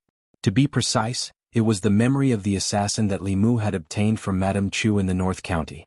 This old man was the one who had hired the assassin to assassinate Li Mu in the North County. He followed behind the young man step by step. It was obvious that the young man was the leader. In this way, the mastermind behind the assassination in the North County was about to be revealed. In the Chengdu Yamen, Li Mu reached out and swiped the void. The image of a young man appeared in the air. Wang Wu looked at the image and said in shock, "No way, boss.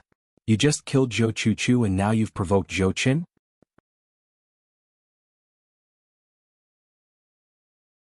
Chapter 234. Mr. Mei had warned Li Mu to be careful of the Zhou family. Li Mu thought that the assassination in the North County should have been done by the Zhou family. It was not until today that he met the old man in the memory of the assassin that he finally locked onto the mastermind behind the scenes. Through Wang Wu, Li Mu confirmed the man's identity once again. Zhou Qin was Zhou Chu's elder brother, but he was not Zhou Ting's son. Among the 4 brothers of the Zhou family, Zhou Ting was the 4th. Zhou Qin was the only son of the 3rd brother. Zhou Qin usually kept a low profile and was not as flamboyant as Zhou Chu. He also did not bully the people, so the people of Luoyang did not know much about him. The old man beside him was his bodyguard. The disciples of the big families in Luoyang all had bodyguards, and these bodyguards were the closest to them. The fact that the old man appeared in the killer's memory meant that the assassination in Beijun was most likely Zhou Chen's plan. At that time, Li Mu had just offended the old party. If something happened to him, the old party would be the first to be suspected. However, Li Mu did not know whether Zhou Chen had acted on his own, or whether the real mastermind of the Zhou family was involved. The killer was dead, and Li Mu could not accuse Zhou Chen with just his words alone. Moreover, because of him, the Zhou family had just lost a young disciple. If Li Mu pointed the finger at Zhou Chen now, it might completely enrage the Zhou family and bring about their intense revenge. However, the revenge for the assassination had to be taken. As long as he knew the mastermind behind it, he could take his time to plan what to do next. Li Mu walked to the front of the yamen and saw Zhang Chun walking in listlessly. Li Mu greeted him. "Sir, you're out of court?" Ever since he was promoted to Luoyang magistrate, Zhang Chun's rank had risen from 6th grade to 5th grade, and he was qualified to attend court. Although there were many 5th-rank officials in Luoyang and not everyone had the opportunity to attend court, the Luoyang yamen was different from the 6 yamens. Above them there were assistant ministers, doctors and minister counselors. If they had nothing to do they could stay in the yamen. Zhang Chun was the only official in charge of the yamen. Unlike Li Mu who could sleep as long as he wanted with Xiao Bai in his arms, Zhang Chun had to wake up early every 3 days to prepare for the morning court. Li Mu replied, "Your Excellency left court today so you're a bit late." Zhang Chun waved his hand and said, "Don't mention it. The quarrel in the court today was too intense." The guy behind this official almost sprayed his saliva all over this official's face. Li Mu asked curiously, "What's the matter?" Zhang Chun said, "It's all because of the academy. His Majesty thinks that almost all the officials in the 36 counties of the Great Zhou, including Luoyang, are from the academy. In the long run, it will be detrimental to the country. He wants to give up some of the positions of the officials and directly select them from the people. However, the officials are against it," Li Mu said. "That's good?" Zhang Chun glanced at him and said, "What's good about it?" Before the academy, the morals and abilities of the officials in the imperial court were uneven. Many untalented and incompetent people could also hold important positions in the imperial court. The people suffered unspeakably. After the academy, the quality of the officials has greatly improved. If the selection of officials goes back to the old days, won't the people suffer that kind of pain again? It seemed that Zhang Chun also supported the academy. Li Mu asked, "Your Excellency, are you also from the academy?" Hearing this, Zhang Chun's face showed a proud expression. He said, "Yes. When I was young, I studied in the Myriad Scroll Academy. After I finished my studies in the academy, I became the county magistrate of Yangqiu." Li Mu asked, "Before the academy, the people suffered unspeakably. After the academy, the people's lives became better?" Zhang Chun's lips moved, but he found that he could not answer Li Mu. Before Emperor Wen, after the golden age of Emperor Wu, the counties were no longer troubled by the demons and ghosts. However, the people's lives did not seem to be better. After the death of Emperor Wen, the quality of the officials was greatly improved. Today the people should be living a better life. However, as far as he knew, the people of the 36 counties of Great Zhou were far from living in peace and contentment. He looked at Li Mu and asked, "Do you mean that Emperor Wen was wrong?" Li Mu shook his head and said, "Emperor Wen was not wrong. However, the decrees of Emperor Wen's time are not necessarily suitable for the present. During Emperor Wen's time, the officials in the imperial court were both good and bad. There was a big flaw in the way the imperial court chose officials. Emperor Wen's decisive reform led to the famous rule of Emperor Wen. At that time, the academy was beneficial to improving the ecology of the imperial court. But it's different now. The chaos of the imperial court during Emperor Wen's time has long disappeared. The students of the academy have almost monopolized the imperial court. The officials are divided into camps based on the academy. They form cliques and protect each other. The decrees of Emperor Wen's time are no longer suitable for the current imperial court. Zhang Chun looked at him with a strange expression and said, I really should let you attend the imperial court. If you were there in the morning, there would not be no one to speak for Her Majesty. Li Mu was very sure that many people in the imperial court must have seen what he saw. However, they were all from the academy. If they agreed with the Empress, wouldn't they be standing on the opposite side of the academy? They already belonged to their own camp. Naturally, they would not betray their own camp.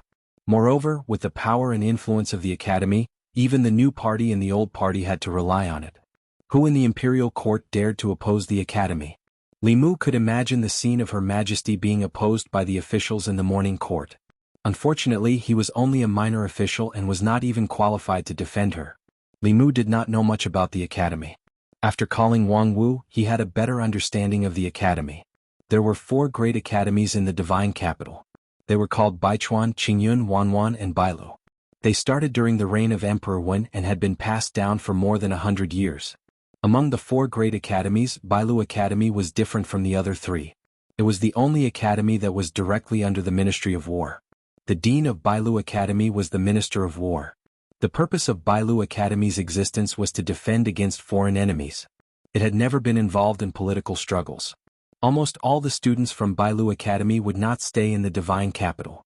They needed to go to the borders of the Great Zhou to protect the border counties and prevent the neighboring countries, the Demon Country, the Ghost Region, and the Dragon Clan from invading. Fortunately, after the martial emperor, the Great Zhou had become the most powerful country in the ancestral land. Most of the surrounding countries respected the Great Zhou. Those who did not respect the Great Zhou as their sovereign country did not dare to offend the Great Zhou. The Demon Country and the Ghost Region had always been in a state of internal strife. They did not pose much of a threat to the Great Zhou for the time being. Although the Dragon Clan was powerful, they lived in the sea for a long time and rarely appeared on the mainland.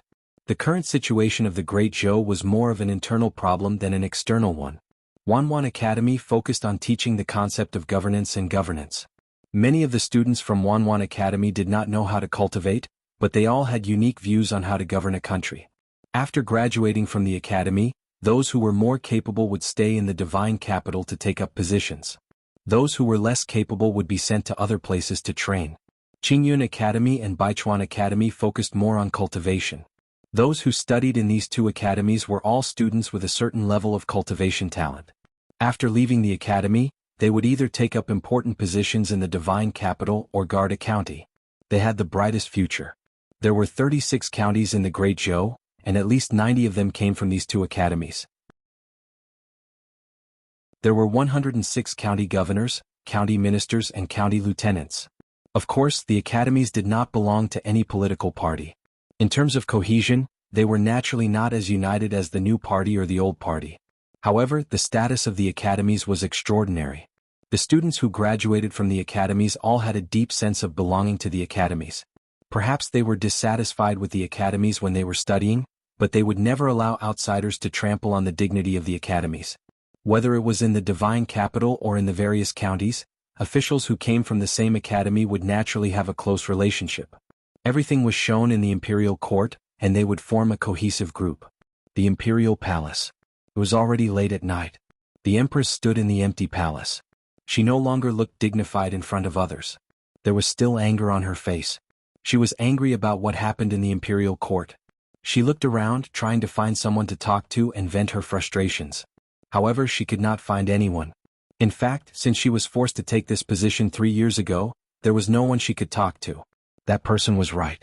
Sitting in this position, she would slowly lose her family and friends. No one would reveal their true feelings to her. Her parents called her Her Majesty and wanted her to pass the throne to a descendant of the Zhou family. Her former friends only had respect and fear for her now. She had gotten everything that others wanted, but she had lost everything that she wanted. She walked out of the palace and looked up at the sky. Suddenly, she thought of someone. The Li residence. Li Mu was sleeping soundly with Xiao Bai in his arms. Suddenly, white mist filled his vision. A familiar figure appeared in front of him.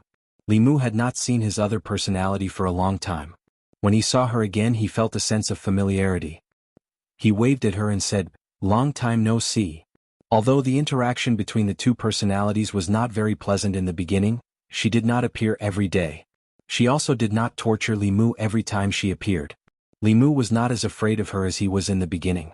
The beautiful woman's expression was a little ugly. She did not pay attention to Li Mu. Li Mu's heart skipped a beat. He wondered if she was on her period. Would her inner demons be on their period? In order to prevent her from venting her anger on him, Li Mu prepared to slip away. The next moment, the scenery in front of him changed. The two of them appeared at the peak of a mountain. There was a pavilion at the peak of the mountain. At this moment, the two of them were sitting in the pavilion. There were a few exquisite dishes in front of them. The aroma of the dishes made Li Mu swallow a mouthful of saliva. He complained in his heart. Whose dream was this? Why was her control of the dream more skillful than his? The surrounding scenery was so real. Li Mu could hear the birds, smell the fragrance of flowers, and even feel the mountain breeze blowing on his face. The few dishes in front of him were so delicious that Li Mu began to wonder whether this was a dream or reality. Legend has it that the powerhouses of the upper realm can use a kind of dream transference ability. They can use their consciousness to invade other people's dreams and freely weave the content of the dream. The person who was transferred by the dream would not be able to distinguish between the dream and reality. They would even be trapped in it forever. Li Mu looked around and could not help but sigh. The legendary dream transference technique was just like this, right? Li Mu looked at the woman opposite him and asked, "Are you in a bad mood?" The woman did not answer, but the answer was written on her face. Li Mu did not know why a heart demon would be in a bad mood. He poured a cup of wine for the two of them and said, "Since you are in a bad mood, I will accompany you to drink a few cups." He gulped down the wine in his cup and sighed softly. The woman looked at him and asked, "What are you sighing for?" There was nothing to hide from his other self. Li Mu said leisurely, "Unfortunately, I am not Lord Jiang. Otherwise, in today's morning court, I would not have let His Majesty face the officials alone." The woman raised her eyebrows, looked at Li Mu and said, "What's so good about that woman? She is just a rebel who seized power and stole the country. Is it worth it for you to protect her like this?" Bang! Li Mu slammed the wine cup on the stone table, stood up abruptly and said impolitely, "If you disrespect His Majesty again, I will go back. You can drink this wine alone." The mouth of the person who received it was soft. After receiving so many benefits from the Empress, Li Mu could not protect her in the court. If he could not even protect her in the dream, then the next time he received benefits from the Empress, his conscience would not be at ease. The woman did not expect that this sentence would anger Li Mu. Her gaze swept over him and she lowered her head and said, "Well, I will not speak ill of her. Sit down."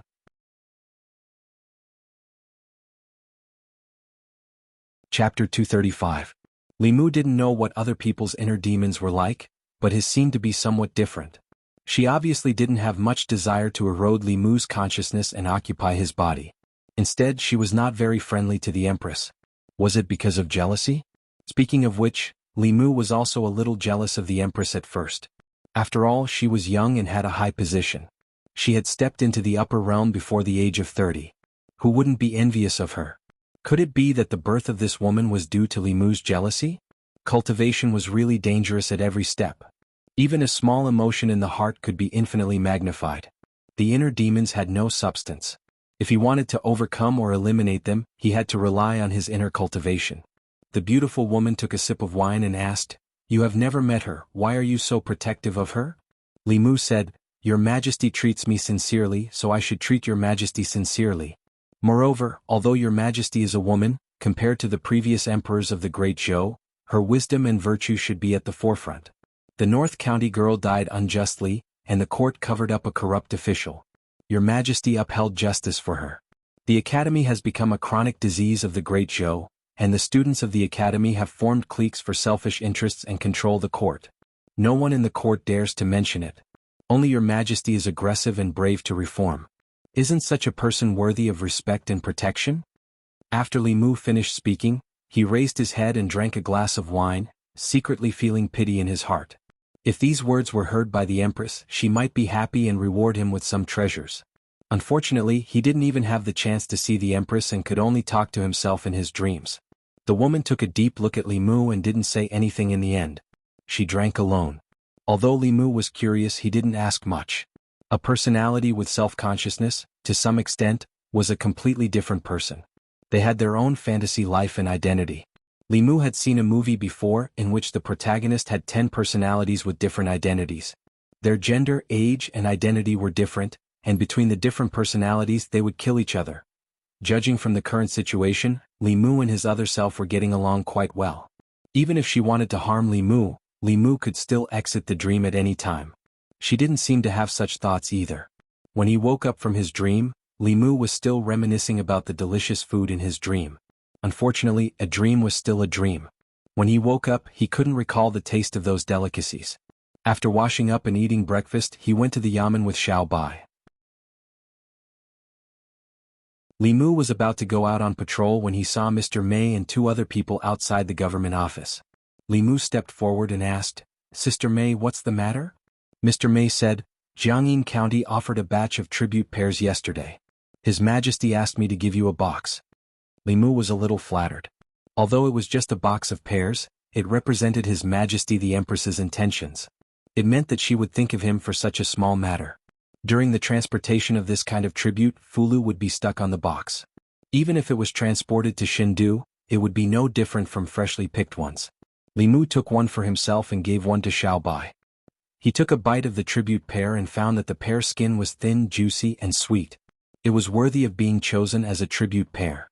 Mr. Mei said, "If there's nothing else, I'll go back to the palace first." "Wait." Li Mu suddenly stopped her and asked, "Sister Mei, what should I do if I encounter an inner demon in the process of cultivation?" Li Mu knew very little about inner demons. Even Thousand Illusions Shanren was not omniscient. Faced with this kind of thing that he had never encountered in his cultivation, Li Mu did not know how to deal with it for a moment.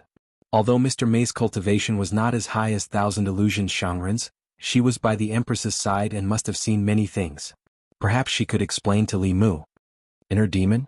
Mr. Mei frowned and asked, "You encountered an inner demon?" Li Mu nodded. Mr. Mei continued to ask, "What kind of inner demon?" Li Mu described, "Sometimes I dream of a woman." Mr. Mei glanced at him. "Isn't it normal to dream of a woman?" Li Mu explained, "It's not what you think. It's a strange woman. I've dreamed of her more than once. She seems to have independent thoughts and can even control my dreams. More than once, independent thoughts." Mr. Mei frowned and asked, "Can she control your body?" Li Mu shook his head and said, "That won't happen." "That's strange." Mr. Mei said in surprise, "Once an inner demon of this level appears, it will definitely fight for control of the body. If it wins, it will completely control the original body. If it loses, its consciousness will be destroyed. It's very rare for two consciousnesses to coexist." Li Mu asked, "In other words, it's possible for such a situation to exist?" Mr. Mei nodded and said, "As far as I know, there are very few people who have more than two consciousnesses coexisting in their bodies. Most of the time his body is dominated by the main consciousness, but when he encounters a life and death crisis, the other consciousness will awaken. This kind of second consciousness can sometimes be more terrifying than the main consciousness." Li Mu felt that he was in this situation as Mr. Mei said. In his dreams, the woman could turn the tables and easily beat Li Mu. Her strength was very terrifying. Although the two of them could coexist peacefully for the time being, no one could say for sure what would happen in the future. Li Mu asked, "How do I get rid of this kind of inner demon?" Mr. Mei shook his head and said, "You can only rely on yourself to defeat the inner demon. When your consciousness is strong enough, you can easily erase the consciousness of the inner demon." She looked at Li Mu and asked, "What does your inner demon look like?" Li Mu reached out and swiped in the air. A woman's shadow appeared in the air. This was a small spell that could be mastered in the Jusen stage. It was a weakened version of the art of black light. The art of black light of the cultivators in Dongshan could turn stillness into motion and appear in real time. It could surpass the power of heaven and earth and reappear the past that had already happened. It was said that the most powerful cultivators in the ninth realm could even see the future temporarily through this spell. As for whether it was true or not, Li Mu didn't know. Mr. Mei looked at the woman. A trace of surprise flashed through his eyes and his mouth opened slightly. Li Mu saw the change in her expression and had a bad feeling. He asked, What's wrong?" Mr. Mei coughed and his expression returned to normal. He asked, "When did you get this inner demon?" Li Mu thought for a moment and said, "I think it was the night when His Majesty abolished the substitutes in silver. I met her for the first time in my dream. She tied me up and whipped me." Thinking of what happened in his dream that night, Li Mu still felt a bit aggrieved. Hearing this, Mr. Mei's expression was very strange. It seemed like he wanted to laugh but was trying hard to hold it in. A few black lines appeared on Li Mu's forehead as he asked, "Are you laughing at me?" Mr. May shook his head and said, "No, haha." Seeing Li Mu's serious face, she coughed and said, "I'm not laughing at you. I just thought of something funny. Haha." She put one hand on Li Mu's shoulder and the other hand on her stomach. After laughing, she said, panting, "Don't worry. There are all kinds of strange things on the road of cultivation. The inner demon isn't all bad. She doesn't want to take over your body. Just think of it as a dream. Isn't it good to go on dates with a beautiful woman in your dreams?" Li Mu asked suspiciously, "Is it really okay?" Mr. May patted him on the shoulder and said, "Don't worry. It's okay." Judging from Mr. May's tone, she didn't seem to be lying to Li Mu or comforting Li Mu. For now, Li Mu didn't feel that the woman was a threat to him. He shook his head and stopped thinking about it. Mr. May said, "Haven't you always wanted to know about His Majesty? Since we're free now, I'll tell you." When Li Mu heard this, he was instantly interested. Mr. May said, "Since you're already His Majesty's man, there's something you need to know." Li Mu asked, "What's the matter?"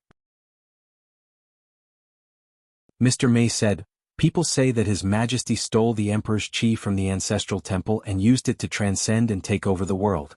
You think so too, don't you?" Li Mu asked, "Is there more to it than meets the eye?" Mr. May said, "It's true that His Majesty got the Emperor's chi, but he didn't do it willingly.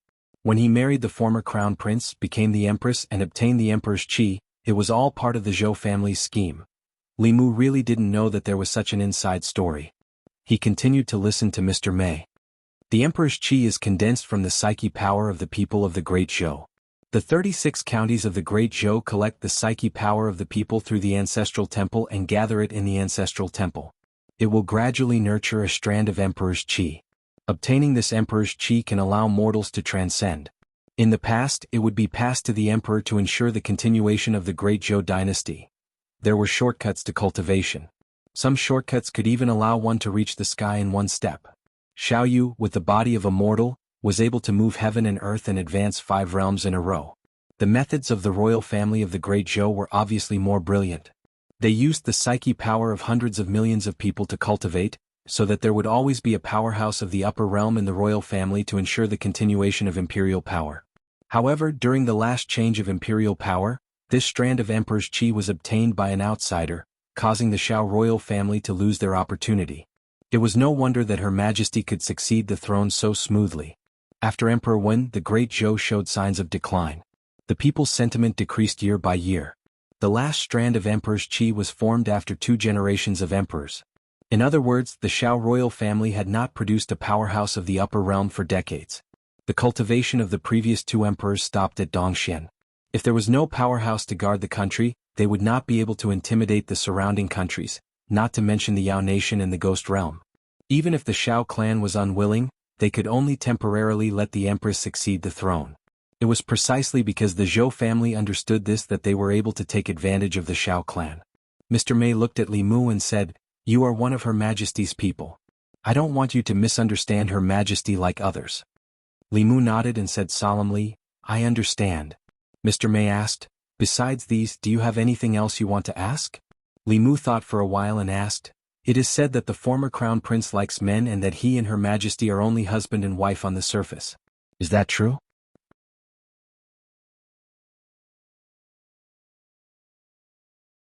Chapter 236. Bang. As soon as Li Mu finished speaking, Mr. May hit him on the head. Mr. May glared at him and said, "Didn't I tell you not to criticize Her Majesty?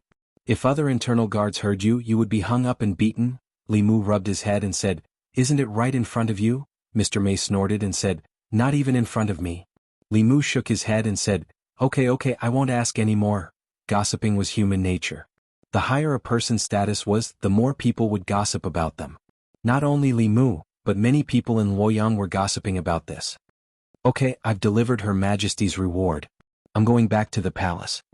Mr. May looked at him angrily and said, "Her Majesty is as pure as ice and as pure as jade. Don't talk about her behind her back. Not only can you not talk about her, but you can't let others talk about her either." Li Mu stood up straight and said seriously, "Yes, Your Majesty." He called her sister May all the time, and it was not in vain. In the end, she answered Li Mu indirectly to satisfy his gossiping. A pure as ice and as pure as jade solved Li Mu's doubts. The fire of gossip was extinguished. Li Mu saw Zhang Chun standing at the door of the side hall and asked, "Sir, do you want to eat a pear? This pear is very sweet. It's the tribute pear given by Her Majesty." Zhang Chun walked out and asked, "What did you do? Why did Her Majesty suddenly reward you?" Li Mu said, "Nothing. Maybe there are too many tribute pears in Jianghu County and Her Majesty can't finish them all." Hearing this, Zhang Chun looked at Li Mu and wanted to spit at him. Even if Her Majesty could not finish the tribute pears and wanted to reward the officials, there was no reason for her to skip over him, the magistrate of Luoyang, and reward the arrester of Luoyang. Moreover, Her Majesty rewarding a house and a box of pears were two completely different things. Because of their meritorious service, His Majesty had rewarded many people with residences. Although the value of this box of pears was very low and could not be compared to the official residence, it represented the emperor's heart. This meant that His Majesty still had Li Mu in his heart. Even if he did not make any contributions, His Majesty might still think of him when he woke up, slept, or ate. What kind of heavenly grace was this? Zhang Chun took a pear and took a bite. "What kind of tribute pear is this? It's so sour." He put the pear in his mouth, grabbed 2 more pears from the box with both hands and left. Xiao Bai chewed on the pear and said, "This pear is obviously very sweet.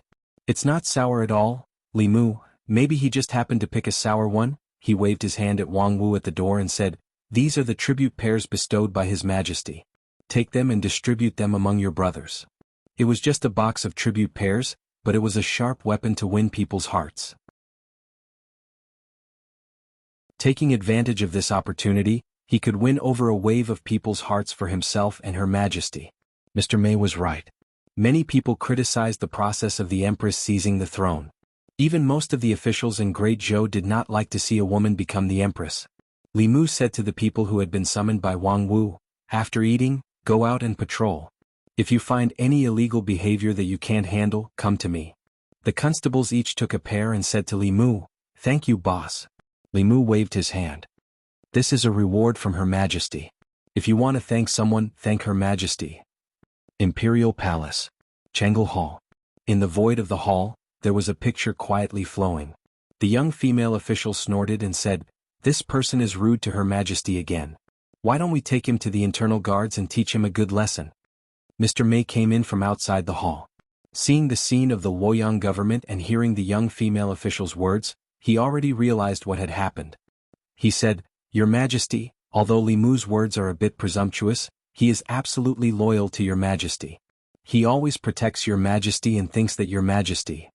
The young female official said with a cold face, "If we don't teach him a good lesson this time, who knows what other offensive words he will say to Your Majesty in the future." The Empress looked calm as if she was not angry at all. She just said, "Mei Wei, send him another box of tribute pears tomorrow." Mr. Mei bowed and said, "Yes, Your Majesty." The young female official said angrily, "Your Majesty. Your Majesty will leave first." Mr. Mei took her hand and pulled her out of the hall. The young female official shook off his hand and said unhappily, "He was disrespectful to Your Majesty. Why are you always protecting him?" Mr. Mei said to her, "If Your Majesty wants to punish him, she will. We don't have to do anything about it." The young female official said angrily, "What's so good about him? He was disrespectful to Your Majesty. You protect him and Your Majesty is so tolerant of him. Not only did she give him the tribute pears that Your Majesty likes to eat, but she also used the dark light technique to look at him." Her chest heaved up and down. Obviously she was very angry. For someone like her who worshipped the Empress, it was hard for her to accept all this. "Shoo." Mr. Mei made a shushing gesture and said, "It's because he was disrespectful to Your Majesty that Your Majesty treats him differently from others." The young female official frowned. Obviously she didn't understand what he meant. Mr. Mei explained, "You're still young. There are some things that you don't understand. It's lonely at the top. When Your Majesty is in that position, everyone, including us, respects and fears her. After a long time Your Majesty will get tired. Sometimes what she needs is someone who disrespects her." The young female official said, "What kind of twisted logic is that?" Mr. Mei shook his head and said, "Your Majesty didn't want to be in this position. She's much lonelier than we thought. In front of us she only shows one side, but in fact the side that she hides is the real her." Li Mu walked out of the government office. He looked up at the sky and scratched his head in confusion. Since just now he had a strange feeling that someone was spying on him in the dark. This feeling came and went. Li Mu searched for a long time but he couldn't find the source. In this situation either he had an illusion, or the spying person's cultivation was much higher than his and used a high-level magic like the art of mystic light. The latter was unlikely. Li Mu had the jade pendant given to him by the Empress. It could isolate heaven's secrets, block the calculations of transcendent cultivators, and also block the art of mystic light.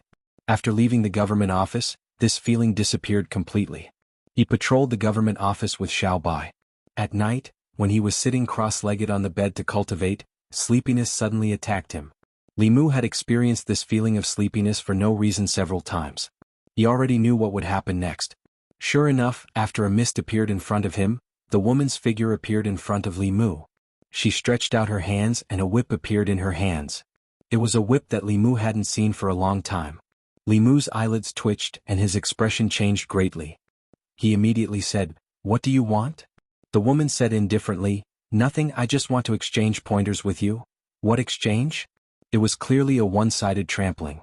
Li Mu quickly stretched out his hand and said, "Stop, even if you want to exchange pointers you don't have to use force. We can exchange pointers." The woman glanced at him and asked, "What kind of grammar?"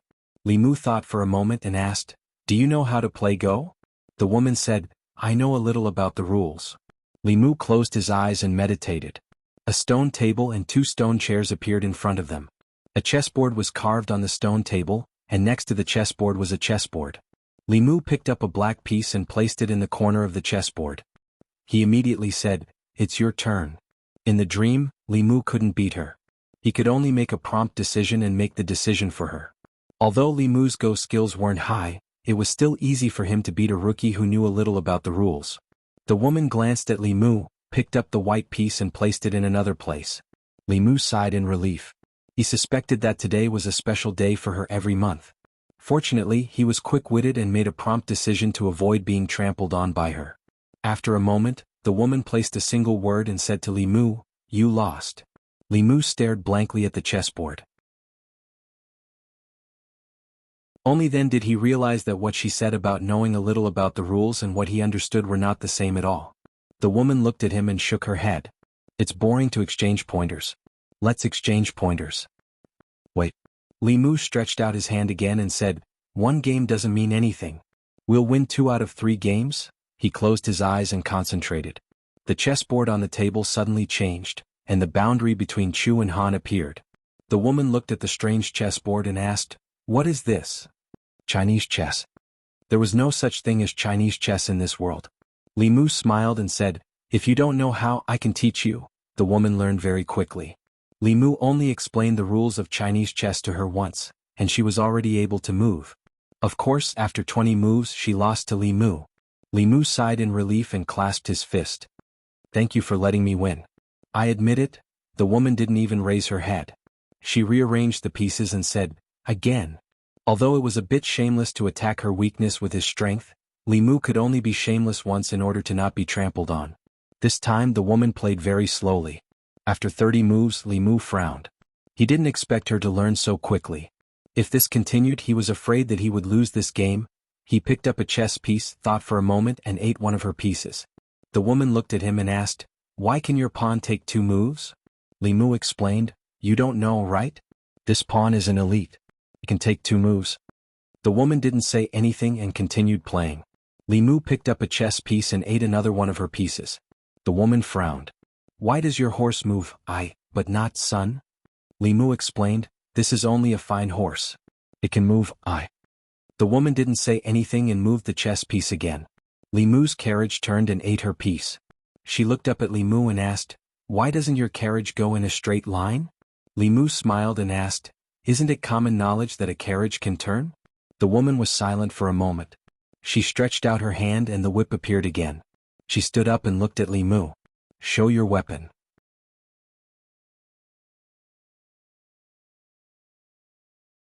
Chapter 237. During breakfast, Xiao Bai saw Li Mu's tired face and asked, "Savior, did you not sleep well last night?" Li Mu said listlessly, "I'm fine. I just had a nightmare last night." A woman's heart was like a needle at the bottom of the ocean, even if it was a woman he imagined. Li Mu did not know how he had offended her. She was fine last night, But then she turned hostile again and tormented Li Mu for most of the night. If it was just a night without sleep, it was nothing to Li Mu now. He could still be energetic if he did not sleep for 10 days or half a month. However, excessive mental exhaustion in the dream would also affect reality. Last night, he had fought more than 300 rounds with the inner demon. He had even mastered the use of the mantra a lot. Although he was a little mentally exhausted, he had gained a lot. After breakfast, he returned to the yamen with Xiao Bai.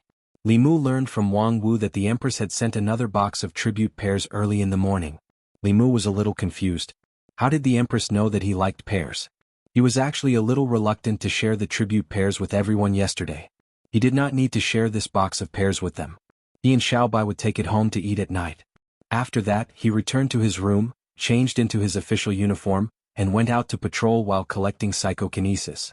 Cultivation after the omnipotent realm was much harder than he had imagined. Li Qing did not take long to advance from the omnipotent realm to the omnipotent realm.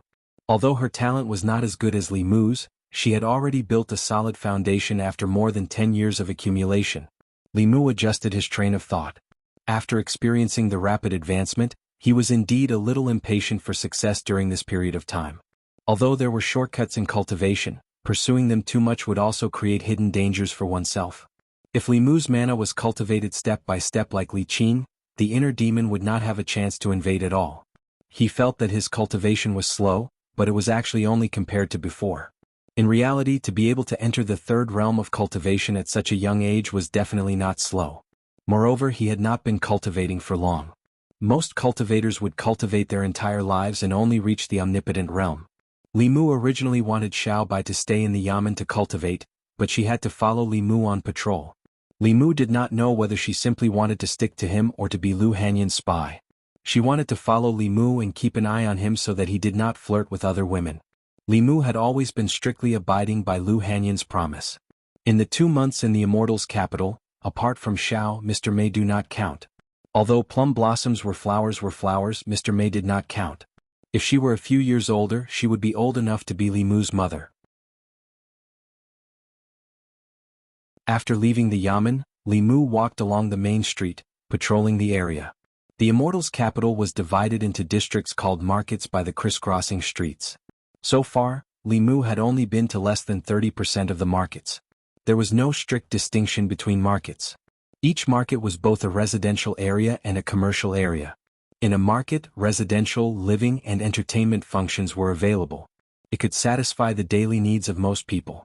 These markets had different functions. Most of them were for the common people to live in, while the rest had their own functions. For example, the South Court and North Court, which occupied more than 10 markets, were for the rich and powerful. They were close to the palace and had the best location.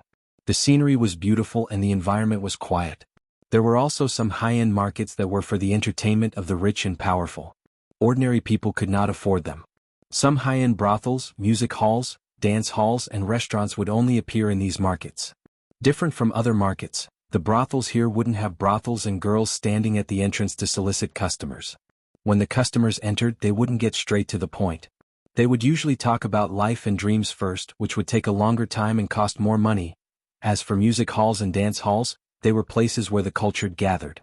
In the Immortals' capital, those who were qualified to be cultured were the rich. Li Mu heard this from Wang Wu. It was said that in some brothels, besides human women, there were also demons and ghosts. As long as one had enough money, they could satisfy all kinds of people's hobbies. The Immortals' capital was not a one-sided place. To some people it was hell, but to others it was heaven. The peaceful market that Li Mu and Xiao Bai were in was a high-end market that gathered brothels, music halls, dance halls, and restaurants. There were not many ordinary people on the streets. There was an endless stream of carriages passing by. Those who passed by were either the rich and powerful or the young officials. The constables of the Immortals' capital liked this kind of market very much. This was because those who came in and out of these markets were all people of status. Many of them thought that they were cultured. This made these markets more orderly. There were very few cases, so there was no need to pay too much attention to them. Since he could not obtain more psyche power here, Li Mu still wanted to take root among the ordinary people. Just as he was about to leave with Xiao Bai, he heard a melodious tune.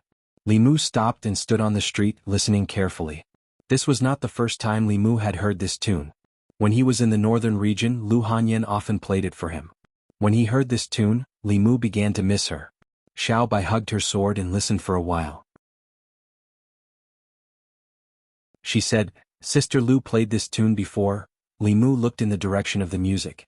His gaze finally stopped in front of a music hall called Great Music Hall.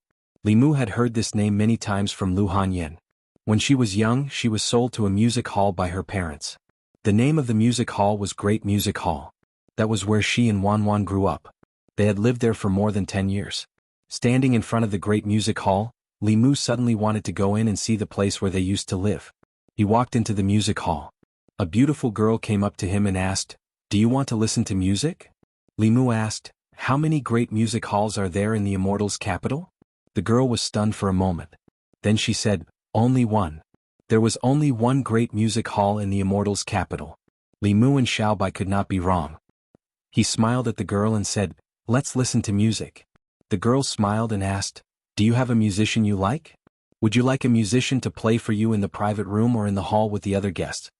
Li Mu's family owned a music hall. Naturally, he was not unfamiliar with the business model here. When they arrived at the music hall, the guests could listen to music in the hall according to the music hall's arrangement. They could also choose one or several musicians to play for them in the private room. Of course, the latter was more expensive. It usually cost dozens of taels of silver. Sitting in the hall and listening to music for 2 hours would cost at most a few taels of silver. An ordinary family's annual expenses were only 10 taels of silver. The expenses here were astronomical for ordinary people. Of course, to the rich people in the Immortals' capital, this was nothing. Li Mu certainly would not spend dozens of taels of silver to listen to a song. He decisively chose the latter. The girl smiled and said, "Please follow me." She led the two of them through a screen and into a hall. The music hall would arrange a fixed number of songs every day and charge according to the seats. The closer to the musicians, the more expensive the seats were. The seats in the back corner were the cheapest. Li Mu and Xiaobai chose a seat in the middle. They ordered a pot of tea and a stack of pastries and preserved fruits. They sat in their seats and waited quietly. There were not many guests in the hall. There were only about a dozen of them. They all had extraordinary auras. Li Mu did not know any of them. He only knew a few of the children of the officials in the Immortals' capital. He did not know most of them. After all, many officials were very strict with their children. They would not let them run amok in the Immortals' capital. Li Mu naturally did not have the chance to know them. He looked at the stage in front of him. Not long ago, Lu Hanyan should have been there. He worked hard every day to save enough money for her freedom. Then he left the Immortals' capital and came to the North County, where he met Li Mu. The musicians had not yet gone on stage and the performance had not started. The guests below the stage occasionally chatted with each other. Miss Yining's skills are getting better and better. Listening to her play is a great enjoyment in life. Miss Yining has improved a lot in the past half year. Many people are here for her. Ever since Miss Hanyan left, the Great Music Bar has been promoting Miss Yining. In half a year, she became the star of the Great Music Bar. Miss Hanyan is worthy of being the #1 musician in the Immortals' capital. Unfortunately, she suddenly disappeared a year ago and no one knows where she went. I also miss Miss Hanyan. Li Mu drank his tea. He did not expect to hear Lu Hanyan's name from these people. Wanwan said that she was proficient in all kinds of musical instruments and was very famous in the Immortals' capital. It was not an exaggeration at all. Lu Hanyan had never bragged about this. Li Mu also only knew about it now. Not long after, a woman hugged a Guqin and walked up to the stage. The discussions below gradually stopped. Zheng, when the sound of the Guqin entered their ears, their minds couldn't help but be shaken. Li Mu looked at the woman on the stage and smiled. Although it was his first time meeting Miss Yining, he had heard about her many times from Lu Hanyan. This caused Li Mu to feel an inexplicable sense of familiarity even though it was his first time meeting her. In the music bar there were many small groups.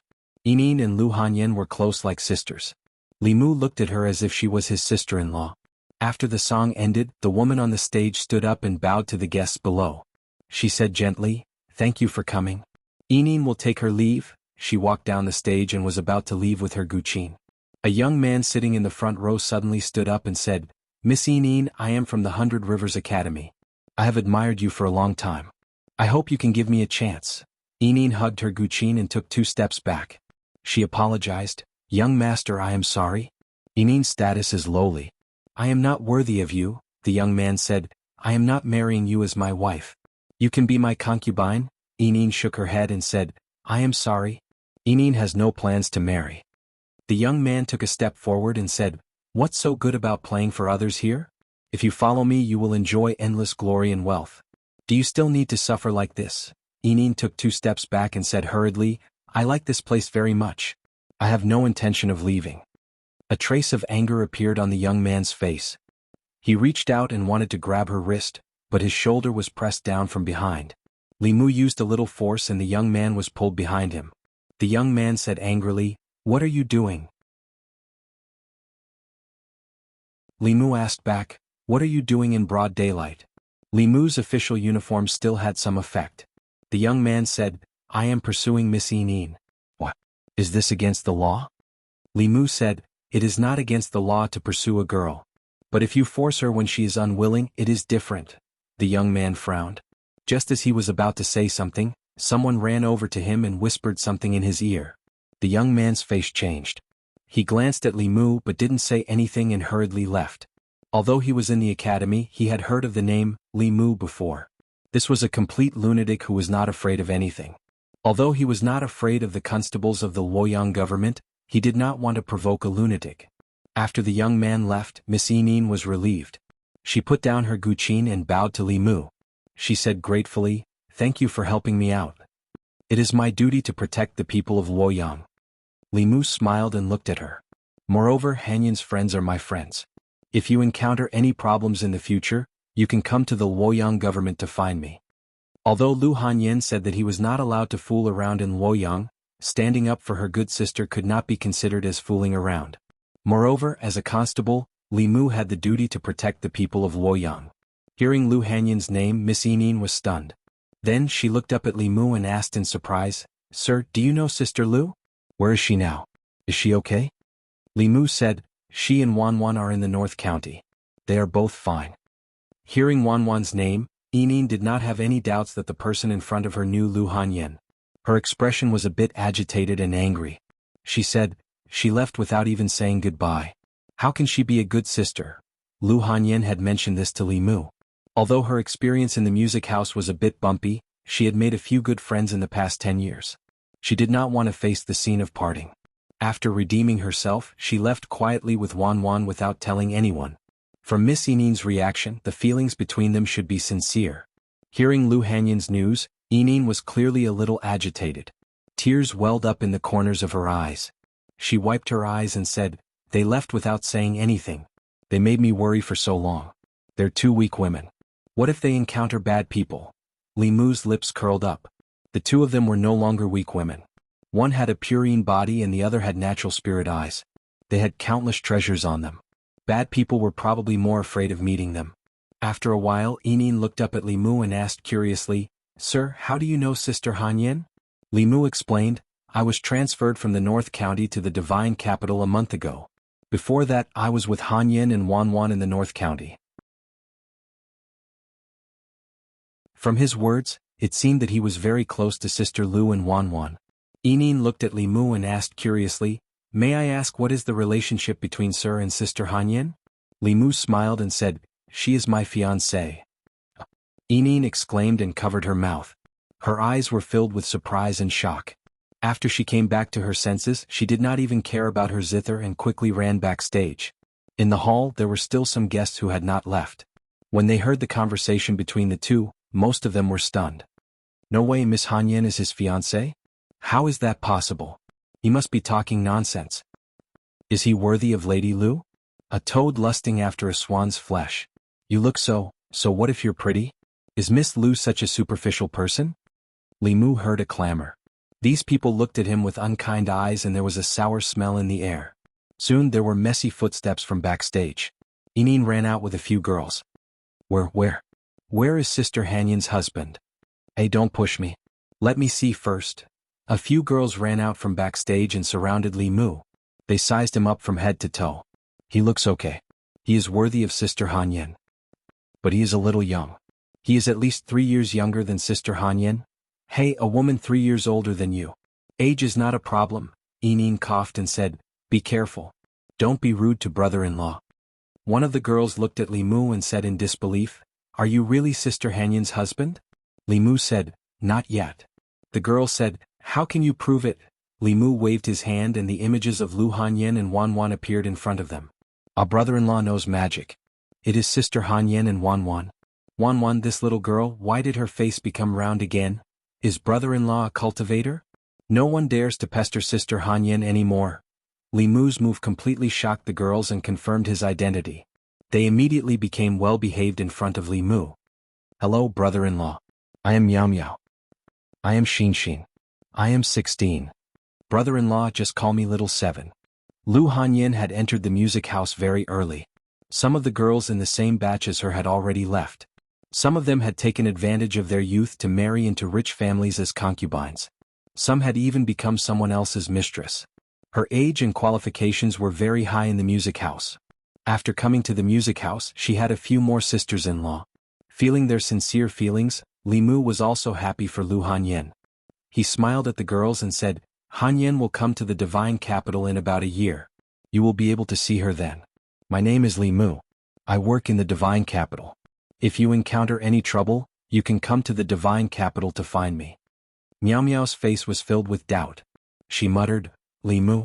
I seem to have heard this name before. Soon she recalled something. Yinin and the others were also shocked. Brother-in-law is Li Mu, the Li Mu who took care of those officials' children and caused a ruckus in the Ministry of Justice? Brother-in-law made the heavens strike Zhou Chuchu to death. He even scolded Assistant Minister Zhou in the Ministry of Justice. Oh my God, I was just watching the show outside the Ministry of Justice that day. Soon the girls' eyes began to sparkle as they looked at Li Mu. For more than a month, the people living in the divine capital might not have seen Li Mu, but they had definitely heard of his name. He took care of those rich kids, caused a ruckus in the Ministry of Justice, forced some officials to change the law, and abolished the silver for crimes. He had fundamentally sought the well-being of the people. He had avenged the wronged and caused the wrath of the heavens to strike Zhou Chuchu to death. He had gotten rid of a great evil for the divine capital. Countless people had seen it with their own eyes. Although they had never seen him, they were already filled with admiration for him. Yinin's eyes widened. She looked at Li Mu and asked, Brother-in-law, are you really that Li Mu? Li Mu smiled. There is only one person called Li Mu in the divine capital. Wow, brother-in-law is so powerful. Let's see who dares to pester and bully us in the future. Little 7 and 16 were the youngest. They were only 16 or 17 years old. They jumped up happily and pulled Li Mu's arm. They cheered and said, We have a backer in the future. Xiaobai stood at the side and watched anxiously. However, these people were Sister Lu's friends, so she could only watch anxiously. Li Mu was not good at dealing with this kind of situation. He pulled his hands back and said, All right, I still have to go out and patrol. If you encounter any trouble, remember to find me at the government office. Li Mu had stayed in the music house for a while. He bid farewell to the girls and left the wonderful sound pavilion with Xiaobai. Brother-in-law, goodbye. Come here often to see us. We'll save the best spot for you. It's free. Yinin looked at his back and said, I didn't expect Sister Hanyan to have found a husband. I'm really happy for her, Little 7 said. Brother-in-law is really powerful. That day outside the Ministry of Justice, I heard him scolding Assistant Minister Zhou in front of the Ministry of Justice. That's the Zhou family. Other than brother-in-law, who in the divine capital would dare to offend the Zhou family?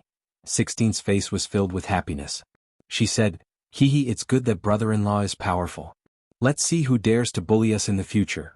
Although the status of musicians and performers in the hearts of people was better than prostitutes who used their beauty to entertain people, they were still inferior. Although there were many officials and nobles who came to the music house to listen to music, there were only a few who really looked up to them.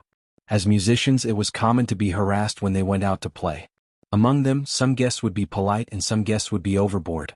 Many of the musicians who were not famous had been molested.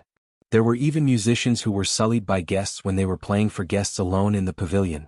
However, that guest had a powerful background and the music house could only let it go. As musicians, they had no sense of security. In fact, they were very envious of Sister Hanyan who could control her own fate. At this time, Xinxin suddenly thought of something and said, The female constable by brother-in-law's side is so beautiful. Even I can't help but like her, Miao Miao said. She's the most beautiful girl I've ever seen. Even those clothes can't hide her beauty. How can Sister Hanyan be at ease with leaving such a girl by brother-in-law's side? Little 7 thought about it and said, Brother-in-law is alone in the divine capital. We have to help Sister Hanyan keep an eye on him. We can't let other little vixens take brother-in-law away.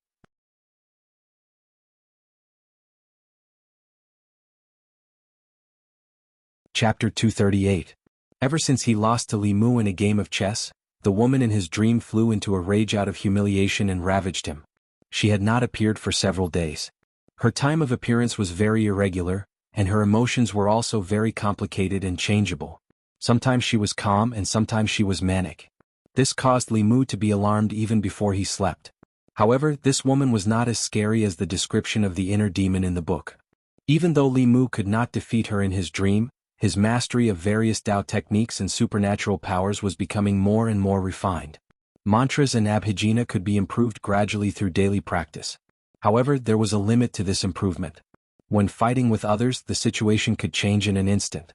No matter how skilled one was in daily practice, it was inevitable that one would be flustered in a real battle. Actual combat was the best way to improve one's strength. However, actual combat meant danger. In reality, when one was fighting with one's life, all of one's previous efforts would be for naught if they failed once. In the past, Li Mu had Suhi to teach him moves. Now that they were separated, Li Mu also lost an opponent who could train him. Until he met the woman in his dream. Dreams were illusory. No matter what happened in the dream, it would not affect reality. However, experience in fights of magical powers was really accumulating. He could completely use the inner demon as his own whetstone to help him increase his experience in fighting enemies. After thinking this through, Li Mu looked forward to her appearance. Unfortunately, his inner demon was different. Whether it appeared or not was completely a probability event. There was no rule to speak of. In the morning, he and Xiao Bai patrolled more than a dozen markets and only mediated a few neighborhood disputes. The two of them ate outside. When they passed by the great music lane, they came in and sat for a while. Lu Hanyan's former sisters were very enthusiastic about Li Mu. Xiao Bai looked at them nervously. Is Sister Hanyan still like before, only eating a little every day? One must have gained weight, right? Sister Hanyan said that she would open her own music lane in the future. Did she open it in the end? The few of them surrounded Li Mu and asked all sorts of questions about Lu Hanyan. Li Mu answered them one by one. Yinin said with some envy, I really envy Sister Hanyan. She is finally living the life she wants. Li Mu, if you want, that's fine too. Chimey shook its head and said, after Sister Hanyan redeemed herself and left, the business was greatly affected. If we redeem ourselves now, it won't be so easy. The owner won't let us go so easily. XN also said, we also can't earn as much money as Sister Hanyan. In order to redeem herself, she played for 12 hours a day. She really didn't even care about her life. Li Mu felt a little distressed. He knew that Lu Hanyan had suffered all these years, but he didn't expect it to be so bitter. She looked weak, but she was actually very stubborn. As long as she set her mind on something, no matter how difficult it was, she would persevere and complete it.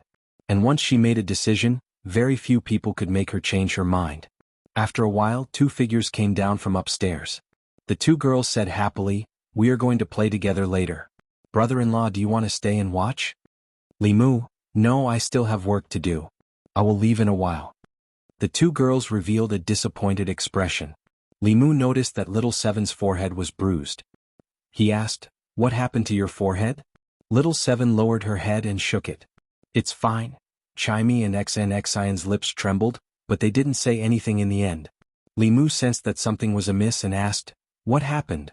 The girls lowered their heads and didn't say anything. Only the youngest, 16, said angrily, it's all because of that Jianghu. He ordered Sister Little Seven to play a solo in the private room and wanted to force himself on Sister Little Seven. Luckily, we heard Sister Little Seven's shout and rushed in to stop him. Sister Little Seven's head hit the headboard and was bleeding.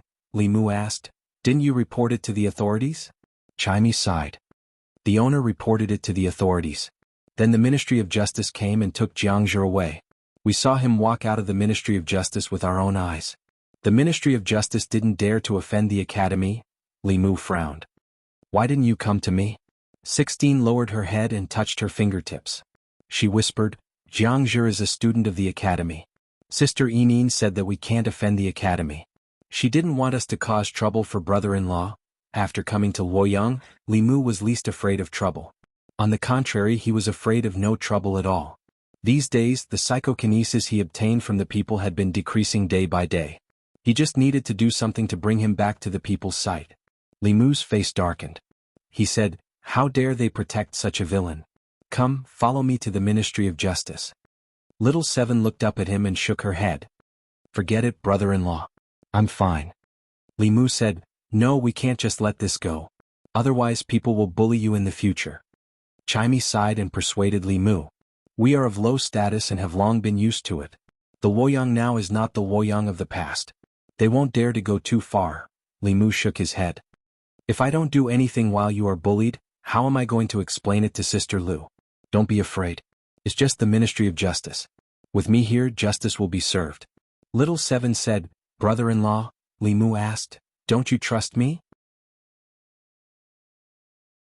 Little Seven bit her lips and finally said, "I'll listen to brother-in-law." Under the lead of Li Mu and Xiao Bai, a group of people walked out of Great Music Lane and went to the Ministry of Justice. After a while, a middle-aged woman ran out of Great Music Lane and said in fear, "It's over, it's over. These ignorant girls want to kill me." As a constable, Li Mu's duty was to clean up all the injustices in the Luoyang. Even if Little Seven wasn't Lu Hanyan's sister, he wouldn't sit by and do nothing. Moreover, Lu Hanyan's sister was his sister. Otherwise, when she came to the Luoyang in the future, how could Li Mu raise his head in front of her? It would have been more convenient for the Luoyang government to take over this case. However, Li Mu thought about it. Lord Jiang was from the academy. If it involved the academy's case, it might be difficult for him. Moreover, this case was clearly a hot potato. After coming to the Luoyang, Li Mu had caused enough trouble for Lord Jiang. Lord Jiang had treated him well. If he threw this big trouble to him, it would be too inhumane. When Li Mu walked on the streets, he would attract a lot of attention. Many people even went up to greet him. When he walked through the streets with a few beautiful girls, 100% of the people turned to look at him. Some of the Luoyang citizens couldn't help but ask, "Constable Li, where are we going?" Li Mu replied, "The Ministry of Justice." When the crowd heard that, they perked up. There was going to be a good show to watch. Ever since Constable Li came to the Luoyang, they had gotten used to the bustle. They weren't used to it after so many days of peace. For a moment, the citizens who had nothing to do followed Li Mu to the Ministry of Justice from afar. When the butcher on the street saw this, he slammed his boning knife on the chopping board and said to the waiter of the tea house next door, "Watch my stall. I'm going to watch the show." Although the waiter of the tea house also wanted to watch the show, if he left, the shopkeeper would definitely deduct his money. When he turned back to look at the counter, he realized that the shopkeeper was gone. At the entrance of the Ministry of Justice's Yamen. When the two gatekeepers saw the crowd of citizens heading toward the Ministry of Justice, led by Li Mu from the Luoyang Yamen, they immediately felt a headache coming on. They turned around and ran into the Yamen without hesitation. Li Mu walked to the entrance of the Ministry of Justice, bent down, picked up the drumstick and hit the drum hard. Inside the Ministry of Justice, the director of the Ministry of Justice was drinking tea. He suddenly spat out a mouthful of tea. He put down the teacup, stood up and said angrily, "Who's hitting the drum outside?" Although the drum outside the Ministry of Justice was for the citizens to cry out their grievances, it didn't make much noise on normal days. The sound of the drum was annoying. It was fine if it interrupted the director of the Ministry of Justice's work, but if he was in the middle of an important activity and was startled by the drum, the consequences would be unimaginable. The Yamen had a rule that anyone who wanted to hit the drum would be stopped and interrogated. If they had any grievances, they would have to talk about it. The director of the Ministry of Justice's pants were wet. When he saw the gatekeeper running in, he said angrily, "What are you doing? Why didn't you stop someone from hitting the drum?" The gatekeeper said in distress, "Sir, the one who hit the drum is Li Mu. I didn't dare to stop him." The director of the Ministry of Justice was shocked. "What? What's Li Mu doing here again?" After the incident with Zhou Chu, he gave up on the idea of avenging his humiliation on Li Mu. He could even summon the heavenly lightning to help him. This ability was too terrifying. The officials of the Ministry of Justice privately called him the Lightning King. He didn't have to pay with his life even if he killed someone. After all, the heavens were the scapegoat. Who would dare to make the heavens pay with their life? The director of the Ministry of Justice had cultivated for 30 years, but he was only at the 4th level. He couldn't take more than a few purple heavenly lightning strikes. The director of the Ministry of Justice quickly said, "Go out and tell him that I'm not here. Tell him to go back." Li Mu walked in from outside and said, "Sir Yang, how can you be like this? The crime of neglecting your duty is not light." The director of the Ministry of Justice looked at Li Mu, who was still holding the drumstick in his hand. He knew that he couldn't avoid it today. He gritted his teeth and asked, "What are you doing here?" Li Mu said, "I want to report a case." In the court of the Ministry of Justice, the director of the Ministry of Justice sat above and asked Li Mu, as the constable of the divine capital, "Why didn't you report a case to the divine capital? Why did you come to the Ministry of Justice?" Li Mu said, "Because this case is related to the Ministry of Justice." Li Mu held Xiaoqi's hand and said, "This morning Jianghu, a student of the 100 River Academy, wanted to rape my sister in the Great Music Lane. He was stopped and handed over to the Ministry of Justice. However, the Ministry of Justice let him go." "Sir, don't you have an explanation for this?" The director of the Ministry of Justice glanced at him and said, "He didn't succeed. I've already reprimanded him. What else do you want?" Li Mu's face darkened. He asked, "Sir Yang, you're the director of the Ministry of Justice. You should know that the crime of attempted rape is not much lighter than rape. How can the Ministry of Justice let him go so easily?" The director of the Ministry of Justice said, "According to Jianghu, he was confused for a moment after drinking and then realized it himself. According to the law, Jianghu took the initiative to stop the violence. This is not considered attempted rape. Is my judgment wrong?" Li Mu said, "Sir, don't you think it's a bit hasty to close the case based on Jianghu's one-sided statement?" The director of the Ministry of Justice said indifferently, "I'm the director of the Ministry of Justice. You're just a small constable. Do I need you to teach me how to judge a case?" "Well." Li Mu pointed at the director of the Ministry of Justice and said loudly, "As an official of the Ministry of Justice, it's bad enough that you don't make decisions for the people. How can you be in cahoots with such a villain?" He pointed at the top of his head and said angrily, "Damned God, if you have eyes, you can punish such a muddle-headed official." The director of the Ministry of Justice's expression changed drastically.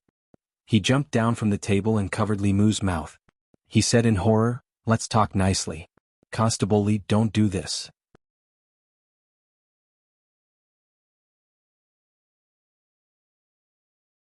Chapter 239. Li Mu was just putting on an act. He glanced at the director and said, "It was you who didn't talk to me properly first?" The director wiped the cold sweat off his forehead and said, "It's just a small case. There's no need to trouble the heavens." "It's not necessary, really not necessary," Li Mu said seriously. "Perhaps it's just a small case to you, sir. But to me it concerns my sister's innocence and even her life. Do you think it's not necessary?" The director said awkwardly, "When did you have a sister?" Li Mu said calmly, "I just recognized her as my sworn sister.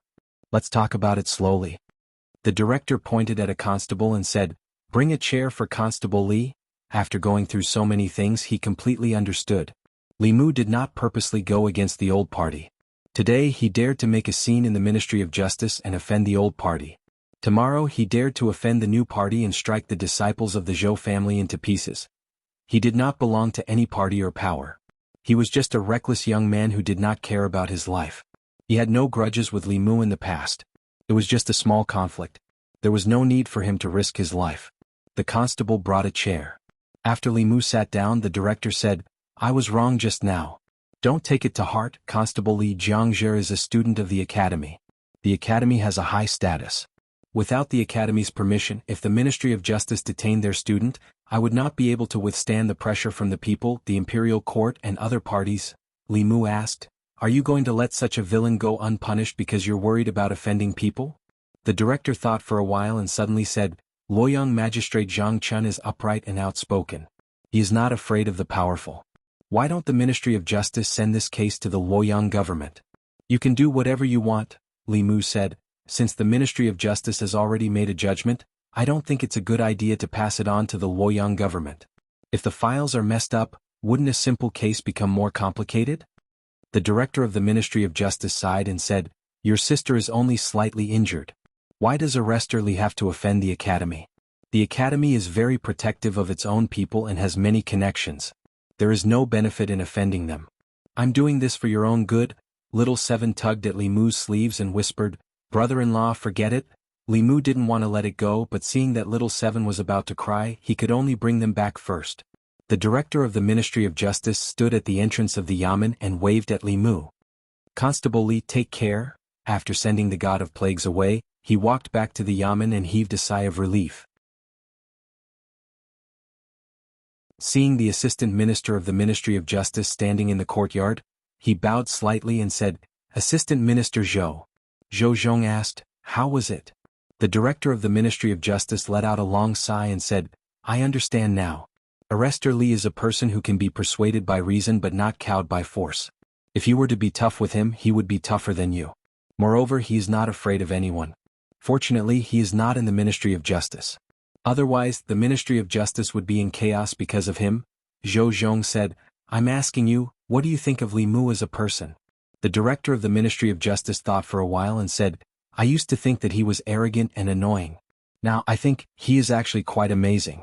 The things that he does are things that others don't dare to do." Zhou Zhong smiled and walked into the yamen with his hands behind his back. The director of the Ministry of Justice followed behind him and said, "The case of the Great Music Workshop is just a small case. However, something big happened in Danyang County. The county magistrate of Ani County under Danyang County suddenly died in his home. After the investigation, the Danyang County government found out that he was assassinated." "Assassinated?" Zhou Zhong raised his eyebrows and asked, "What about the county magistrate of Ani?" The director of the Ministry of Justice shook his head and said, "I don't know. Sir, you suspect that he is a heartless official who oppresses the people. This caused the righteous people to be dissatisfied and thus caused the death of his life?" Zhou Zhong nodded and said, "It's hard to say whether it's true or not. First, send someone to the Ministry of Personnel to get the resume of the county magistrate of Ani." On the streets of Luoyang, Xiaoqi lowered his head and pinched the corner of his clothes. He whispered, "Brother-in-law, you won't blame me, right?" Li Mu sighed and said, "I know that you are doing this for my own good. However, this will only encourage the unhealthy trend in Luoyang." Yinin advised Li Mu, "Brother-in-law, you have just arrived in Luoyang not long ago. You don't know how important the academy is in Luoyang and the Great Zhou. For generations, all the officials in the imperial court came from the academy. The people also respect and trust the academy. If you offend the academy, they can easily ruin your future." Xiaoqi and Yinin were all thinking for him. Li Mu could not reprimand them. After sending them back to the Great Music Bar, he returned to the government office with Xiao Bai. In the Great Music Lane, the middle-aged woman pointed at their heads and scolded angrily, "How powerful do you think my background is? Is the Ministry of Justice a place where you can mess around? Every single one of you has no conscience. Will you only stop after I close my shop and send me to prison?" She slapped their butts and said, "I am still counting on you to make money. Go back to your rooms. In the future, play a solo in the accord room. Don't close the door." When Li Mu returned to the government office, he saw Zhang Chun pacing back and forth in the yard. Seeing Li Mu return, Zhang Chun asked, "Do you have any more pears?" Li Mu asked, "Sir, don't you think the gong pears are sour?" Zhang Chun said, "This official likes to eat sour food." Li Mu placed the gong pears in the flask heaven ring. He flipped his hand and a pear appeared in his palm. He handed it to Zhang Chun. Zhang Chun had seen Li Mu's flask heaven magic treasure on the day of Zhou Chuxing's death. Now that he saw it with his own eyes, he could not help but sigh at the difference between people. Her Majesty's grace to him was truly meticulous and meticulous, from the moment he was young to the moment he was young. He took the pear and said, "Don't be so stingy. Give me another one." Li Mu threw him another one. Zhang Chun did not eat it. He just put it in his sleeve. Li Mu asked, "Sir, did anything happen in the imperial court today?" "It's nothing serious." Zhang Chun recalled and said, "Her Majesty wanted to reduce the number of students in the academy. She was opposed by Baichuan and Qingyun Academy. The deputy dean of Baichuan Academy directly scolded Her Majesty in the imperial court. He said that Her Majesty wanted to overturn Emperor Wen's achievements and destroy the accumulation of Great Zhou over the past 100 years. He reminded Her Majesty not to become a sinner. Although the academy could not participate in politics, a few of the higher-ups in the academy could attend the imperial court. This was a rule set during the reign of Emperor Wen. Because of their superior status and no interest involved, they could even criticize the emperor when they met a fatuous emperor. This was also the power granted to them by Emperor Wen. Li Mu asked, "What did Her Majesty say?" Zhang Chun shook his head and said, "Her Majesty said nothing." It seemed that Mr. Mei was right. The Empress was indeed a broad-minded and wise ruler. She could still remain silent even after being criticized like this. But even if the Empress could tolerate it, Li Mu couldn't. Since he already knew, he could not pretend that nothing had happened. He had to share the burden of the ruler. The empress was humiliated. If he did not do something for the empress, he would be too ashamed to eat the tribute pears she rewarded him. Li Mu thought for a moment and suddenly asked, "Sir, if someone attempted to rape a woman, how should he be punished?" Zhang Chun asked, "Was he stopped midway or stopped by himself?" Li Mu said, "The woman resisted and attracted others to stop him." Zhang Chun said, "The punishment for attempted rape is 100 beatings. Generally, the punishment is more than 3 years and less than 10 years in prison. In serious cases, the punishment is death by beheading." Li Mu said, "There was an attempted rape case in Chengdu just now." Zhang Chun asked, "Did you catch him?" Li Mu shook his head and said, "No." Zhang Chun glared at him and said, "Then what are you waiting for? Go and catch him." Li Mu held a fist and palm salute and said, "Yes, sir." "Wait." He was about to leave when Zhang Chun suddenly stopped him. He looked at Li Mu suspiciously and asked, "Is the person you're talking about a disciple of the Zhou family?" Li Mu shook his head and said, "No."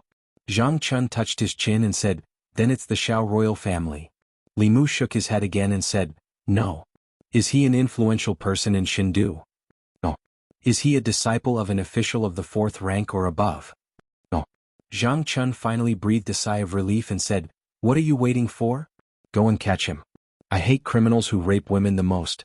The imperial court should really change the law and execute all these people once and for all." After a moment, Wang Wu and Li Mu came out of the government office and asked, "Boss, where are we going to catch him?" Li Mu said, 100 Rivers Academy." Wang Wu was stunned and asked, "Where?" Li Mu looked at him and asked, "You've lived in Chengdu for more than 20 years. Do you know where 100 Rivers Academy is?" Wang Wu immediately explained, "Of course I know where 100 Rivers Academy is. But boss, the academy doesn't allow outsiders to enter. We can't even enter the academy's gate, let alone catch him." Li Mu frowned. The academy was not the Ministry of Justice. There were countless experts there. Breaking into the academy was not much easier than breaking into the ancestral court of Fulu School. Li Mu was not arrogant enough to break into the academy. He thought for a moment and turned to walk into the government office. Wang Wu breathed a sigh of relief. It seemed that even the fearless boss knew that the academy was not to be trifled with. Soon, he saw Li Mu come out of the government office again, but he had changed his official uniform into a regular one. Wang Wu scratched his head and asked, "Boss, we haven't opened the government office yet. What are you?" After a moment, at the gate of 100 Rivers Academy. Li Mu had just approached the gate when an old man suddenly appeared in front of him. The old man reached out to stop him and asked, "Who are you? What are you doing at the academy?" The academy was indeed an academy. Even the guards at the gate were in the divine power realm. Li Mu smiled and said, "I'm Jianghu's relative. I have something important to tell him." The old man said expressionlessly, "Those who are not students of the academy are not allowed to enter. If you have something to say, I'll pass it on for you." Li Mu shook his head and said, "This is very important. I have to tell him personally. I don't have to enter the academy.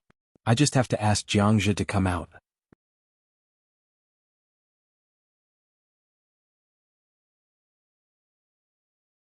Chapter 240. After the old man entered the academy, Li Mu waited outside the academy. The 100 Rivers Academy was located in the southern district of the divine capital. It covered a large area. The road in front of the academy could accommodate 4 carriages at the same time. There was a stone tablet in front of the academy. It was engraved with the words 100 Rivers to the Sea. It was said that it was written by Emperor Wen himself. Standing in front of the academy's gate, a magnificent aura hit him in the face. Li Mu wouldn't have such a feeling just by looking at a door. There must be a formation covering the academy. Li Mu waited outside for a quarter of an hour. During this time, students came in and out from time to time. Li Mu noticed that when they entered the academy and walked through the gate, there was an obscure fluctuation of spirit energy on them. Obviously, the gate of the academy was a powerful formation. The students of the academy should have something to verify their identity. If outsiders came close, they would be blocked outside by the formation. Li Mu waited for a while more. The old man he saw just now finally came out with a young student. Jianghu looked around but did not see a familiar face. He turned around and asked, "You said that my relative is here. Where is he?" The old man pointed at Li Mu and said, "This person said that he is your relative and has something important to tell you. Why, you don't know him?" "No." Jianghu walked in front of Li Mu and asked, Who are you and why are you looking for me? Li Mu said, your family asked me to bring you something. Jianghu was puzzled, what is it? Li Mu stretched out his hand. A light flashed and a chain appeared in his hand. There was a collar at the front of the chain. Jianghu was still staring blankly at the thing in Li Mu's hand when the collar suddenly opened. It wrapped around his neck and closed again. The shackles of the yamen were partly prepared for ordinary people and partly for demonic ghost cultivators. Although this chain was not a powerful magic weapon, it had no problem locking down low-level demonic ghosts and cultivators of the lower 3 realms. When they were locked by the chain, they could not use their magic power. Jianghu's cultivation was only in the soul condensation realm. By the time he reacted, Li Mu had already put the iron chain around his neck. The old man with the divine arts reacted much faster. He noticed that something was wrong and instantly appeared here. He glared at Li Mu and said furiously, Junior, what are you doing? Li Mu took out the token on his waist and waved it in front of the old man, saying, 100 Rivers Academy's Li Mu failed to rape an innocent girl. Shundu Yamen arrestor Li Mu, ordered to arrest the criminal. The old man said with a gloomy face, he's a student of the academy. Let him go immediately. Li Mu snorted and said, Luoyang is the great Zhou's capital, not the academy's. If anyone breaks the law, the governor's office has the right to punish them. The old man glared at Li Mu and did not say anything more. He reached out to grab the chain in Li Mu's hand. Li Mu grabbed the chain with one hand and grabbed the air with the other. A fulu appeared in his hand. He looked at the old man and said coldly, using violence to threaten a public servant and obstructing official business. Even if I kill you in front of the academy today, I won't have to take responsibility. The old man stopped in his tracks and looked at the fulu in Li Mu's hand. He was afraid and did not dare to step forward. There were teachers in the academy who were proficient in the fulu. He knew what the purple cloud thunder charm looked like. The charm's power was not ordinary.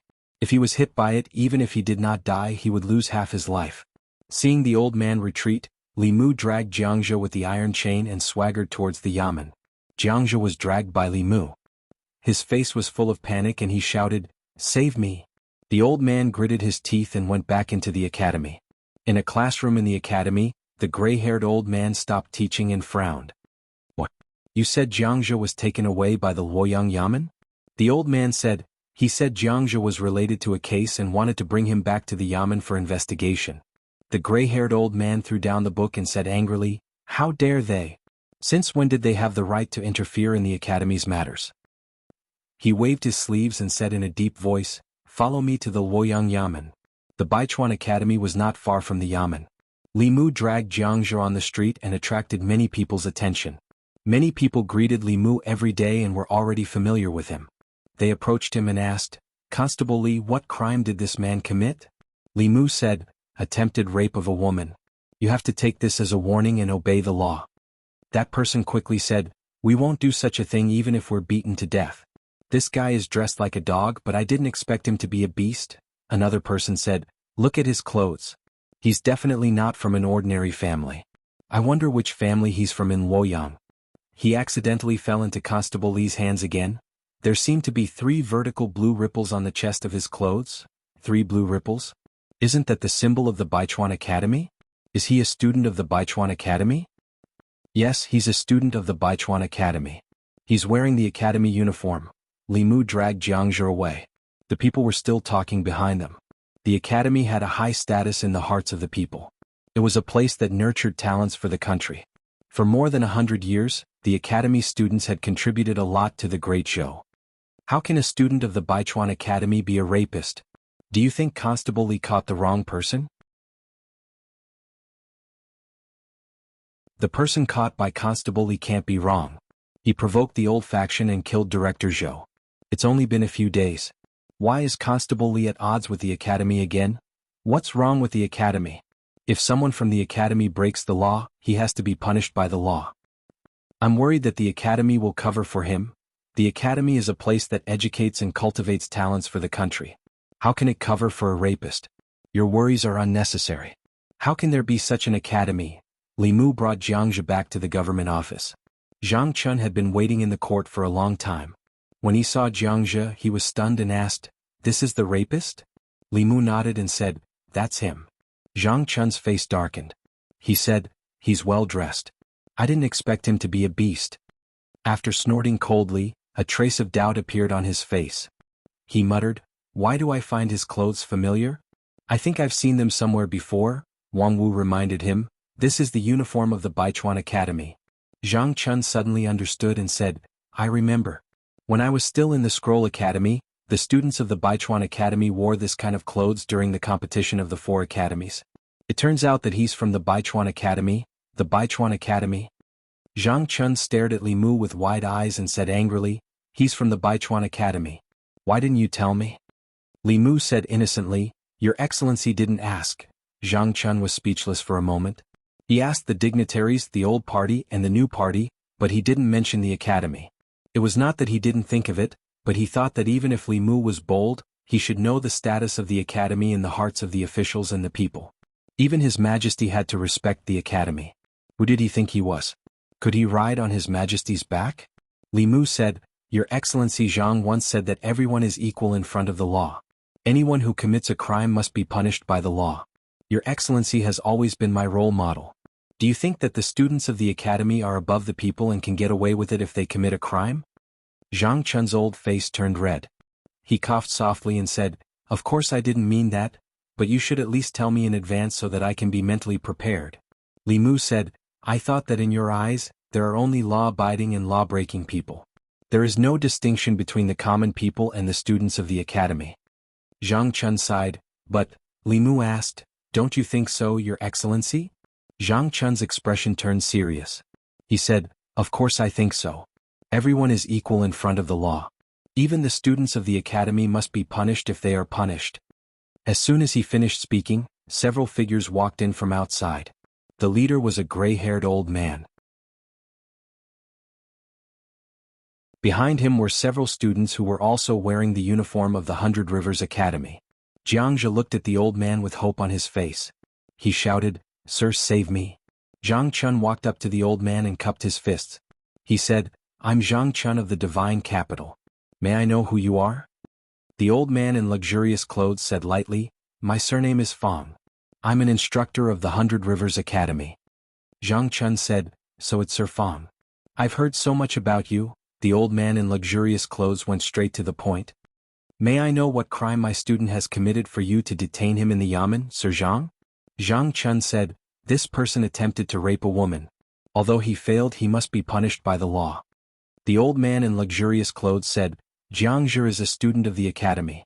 The academy will punish him for his mistake. There's no need for the yamen to do it." Zhang Chun shook his head. "He didn't make a mistake. He broke the law." The old man in luxurious clothes asked, "May I ask if he ever succeeded in raping a woman?" Zhang Chun shook his head. "No." The old man in luxurious clothes said, "If that's the case, how can you say he broke the law?" Zhang Chun didn't explain this time, so the old man thought that he had nothing to say. He grabbed the iron chain around Jianghu's neck and pulled with force. The iron chain was torn apart by him. He glanced at Jianghu and said coldly, "You disgraceful thing. Scram back to the academy immediately and accept your punishment." Jianghu shuddered and quickly stood in the midst of the students. The old man glanced at Zhang Chun and said, "Sorry to disturb you." With that said, he led the group away from the yamen. From beginning to end, Li Mu did not stop them. With his understanding of Zhang Chun, it was hard to say if Jianghu had not entered the yamen. Once he entered, it would not be easy for him to leave. Even if he left now, he would have to return sooner or later. This is too much. As soon as the old man left, Zhang Chun pointed at the door and shouted, "How dare they barge into the yamen and kidnap a criminal in broad daylight? Do they have no respect for the law? Does His Majesty even exist? I'll write a memorial to His Majesty."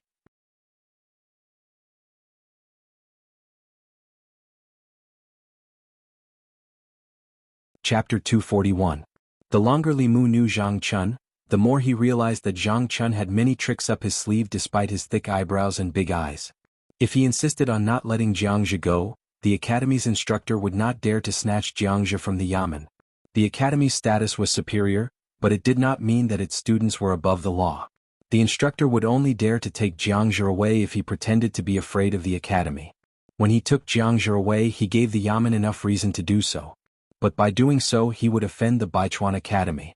Li Mu reminded him, "Sir, aren't you afraid of the academy?" Zhang Chun spat and said, What's there to be afraid of? This is the government office. If I let him take him away so easily, I will lose face.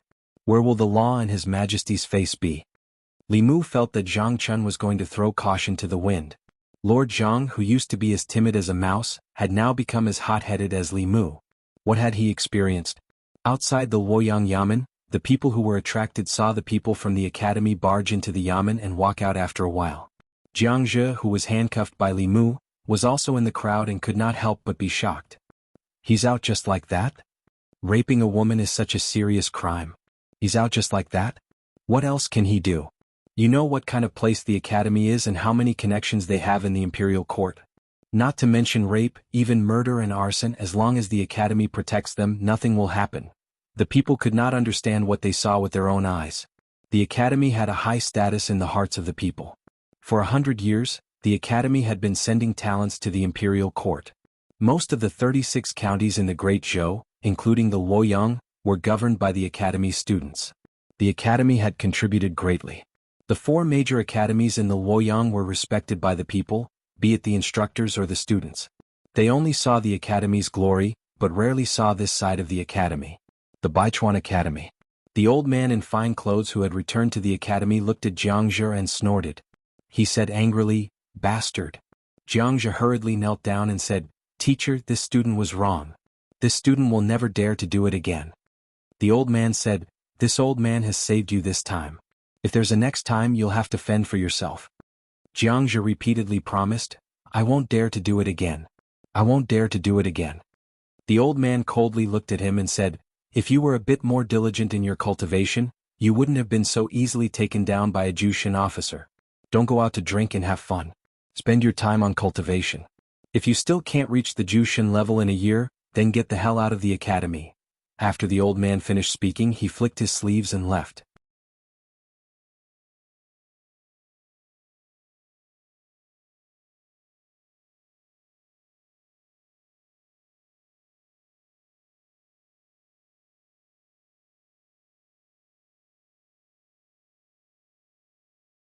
Chapter 242. Instructor Fong was rendered speechless by Zhang Chun's words. The vice headmaster of the 100 Rivers Academy could no longer sit by and watch. He said, "I believe that the students of our academy would not do such a thing. Your Majesty, please investigate thoroughly and clear the name of our academy." After a short period of silence, the Empress's voice came from behind the curtain. "Since Vice Headmaster Chen has said so, the case will be investigated by the Luoyang government." Vice Headmaster Chen raised his head and said, "Your Majesty, the Luoyang government is suspected of framing the academy. The case should not be handled by the Luoyang government." The Empress thought for a while and said, "Then let the Ministry of Justice investigate." The Minister of Justice stepped out and bowed. "Yes, Your Majesty." This was all Li Mu and Zhang Chun could do. Although they had set a trap for Instructor Fong, they could find out whether he had really made a scene in the Luoyang government and snatched Instructor Fong away with a little investigation. It was already the best result that the Ministry of Justice could do a retrial. Li Mu had never thought of bringing down the academy, and it was impossible for him to do so. Overall, the academy's existence had more advantages than disadvantages. Firstly, he wanted to seek justice for Shaoqi, and secondly, he wanted to vent the Empress's anger. Although the academy was a place to educate people and cultivate talents for the country, it should not be above the law. They should not be on the altar in the human world. Jianghu's case was originally a small case that would not affect the academy. However, Instructor Fong had taken Jianghu away from the Luoyang government in public, which had caused a public outcry. It added a stain to the holy and glorious image of the academy. The young female official stepped out and said, "The court is dismissed." There was an etiquette for the withdrawal of the court. The officials respectfully sent the Empress off. The ones closest to the door, the ones with the lowest rank, had to take 2 steps back and wait for the officials in front to leave first. Li Mu and Zhang Chun stood at the door. Countless eyes swept over them. After everyone had left, the 2 of them slowly walked out of the hall. Li Mu felt a little regretful. It was not easy to enter the palace, but he did not see the Empress's face. There would be no chance next time. In the imperial garden behind the Ziwei Palace, the young female official said, "This magistrate of Luoyang is quite brave. I can't stand the arrogance of those from the academy in the imperial court." Mr. Mei also said, "Luoyang's Zhang Chun is neither servile nor overbearing. He's a useful person. We should reward him more as an incentive. The young female official frowned and said, but the speed of his promotion is already very fast. It has never happened in recent years. It is impossible to promote him again. The Empress thought for a moment, then said, give him a chest of pears. Mr. May nodded and said, that's good. There's a box of pears left. The Empress was silent for a moment. Then she asked, there is only one box of tribute pears left? Mr. May said, in Jianghu County, there are only a few mother trees. They were carefully cultivated by the local government. Every year there are no more than 10 boxes of tribute pears. After they are sent to the palace, they have to give some to the West Palace. There aren't many left. The Empress thought for a moment, then said, then give me half a box. No, give me 3, Luoyang government. Zhang Chun looked at the 3 boxes of tribute pears sent from the palace. He bowed excitedly and said, thank you, Your Majesty. Mr. May said, I hope that Mr. Zhang will continue to do his job diligently and honestly. Don't let Your Majesty down. Zhang Chun said solemnly, I will remember. After sending off Mr. May, Zhang Chun picked up a tribute pear and took a bite. He said proudly, this pear is so sweet. After leaving the palace, Li Mu went straight to the great music bar. The Ministry of Justice would definitely ask Shao Qi and the others to investigate the case. He needed to tell them in advance so that they would not panic. When Little Seven heard this, she was clearly worried. She was only a lowly musician and had never experienced such a situation. Li Mu looked at her and comforted her. Don't worry. I will go to the Ministry of Justice with you. You are the victim. They should be the ones worried. When Little Seven heard this, she finally relaxed. At the same time, in the Ministry of Justice, Vice President Chen said to the Minister of the Ministry of Justice, this matter concerns the reputation of the Academy. I will leave it to you. The Minister of the Ministry of Justice hesitated for a moment and looked up at him. He said, the behavior of the Academy students has nothing to do with the Academy. If it is handled impartially, the Academy will not be implicated. If the Ministry of Justice is biased, it will be disadvantageous to the Academy. Vice President Chen, you must think carefully. Vice President Chen frowned. He had just declared that Jianghu was innocent in the court. If the Ministry of Justice overturned it, wouldn't he become a joke? At this moment, the Minister of the Ministry of Justice, Zhou Zhong, said, the Ministry of Justice has the power to decide the case. The girl was not harmed. As long as Jianghu insists that he was rude after drinking and repents, he will be exempted from punishment. Vice President Chen thought for a moment and said, I still don't believe that the Academy students would do such a bad thing. The Minister of the Ministry of Justice understood what he meant. He meant that the Ministry of Justice would help the Academy regardless of whether Jianghu was guilty or not. He already knew the inside story of this case.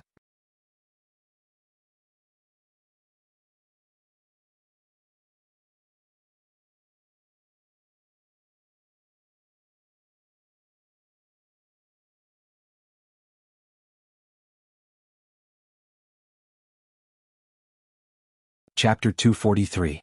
Ministry of Justice. Zhou Zhong returned to the office and tapped the table with his knuckles.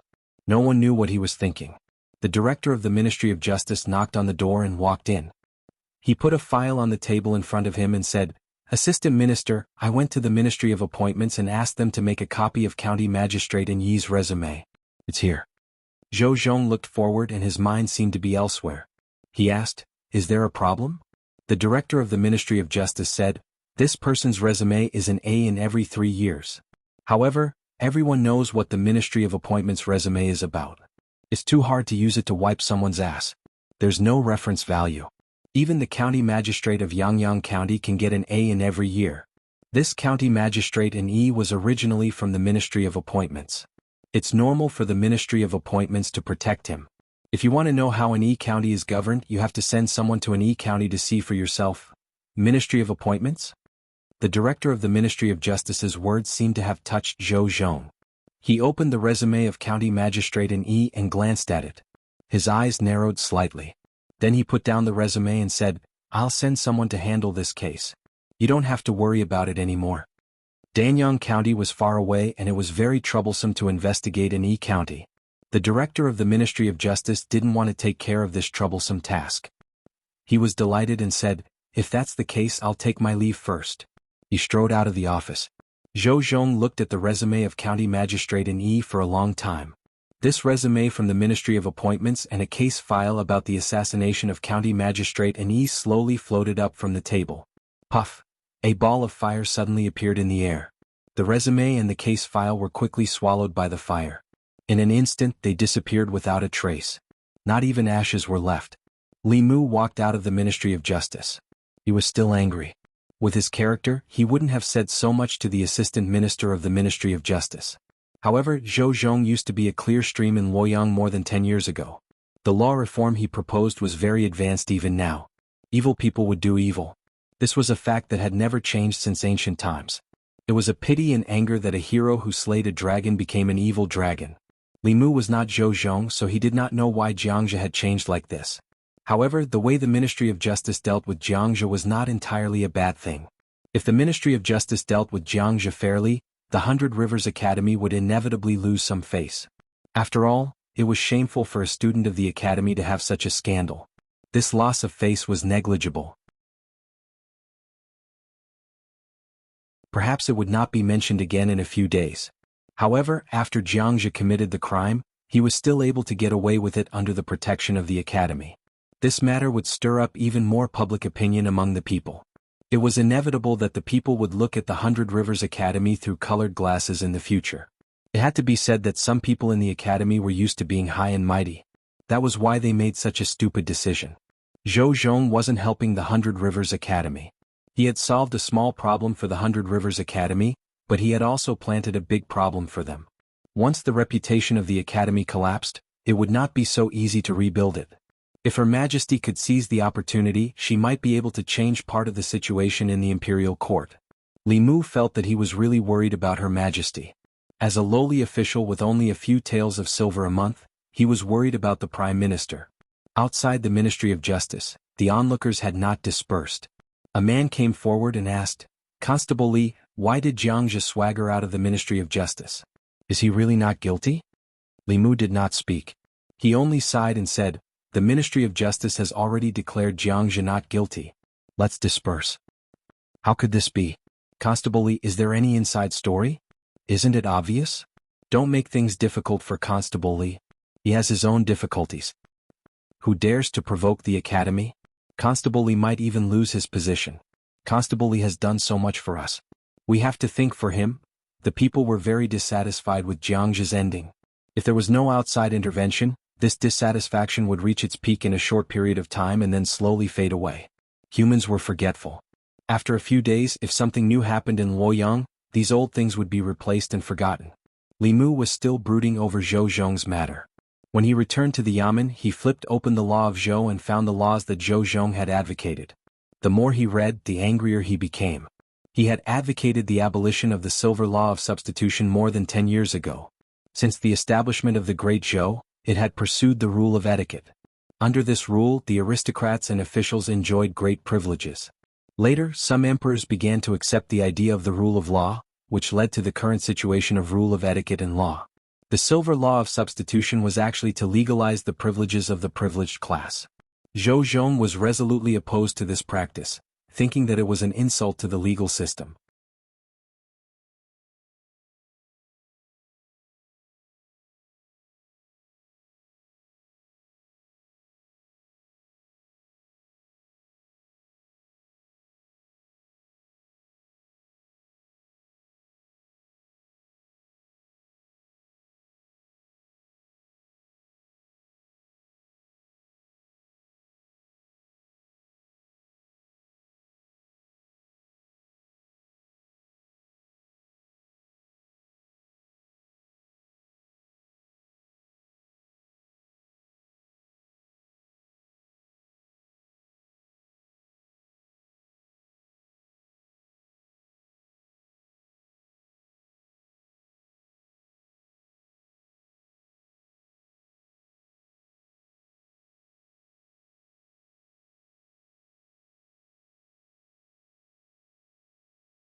The Assistant Minister of the Ministry of Justice, Zhou Zhong, stood in the crowd with a faint smile on his face.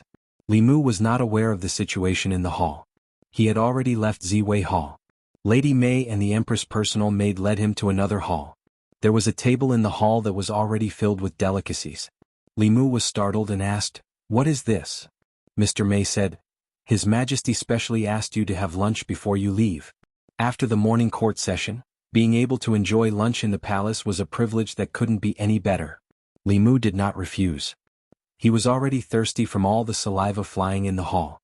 He picked up the flagon on the table, poured himself a full cup and drank it up. It did not seem to be wine in the flagon but some kind of fruit drink. It even contained rich spiritual qi. One sip was equivalent to half a spiritual jade absorbed by Li Mu. After he sat down, he looked at Mr. Mei and the young maid standing aside and said, "Don't just stand there.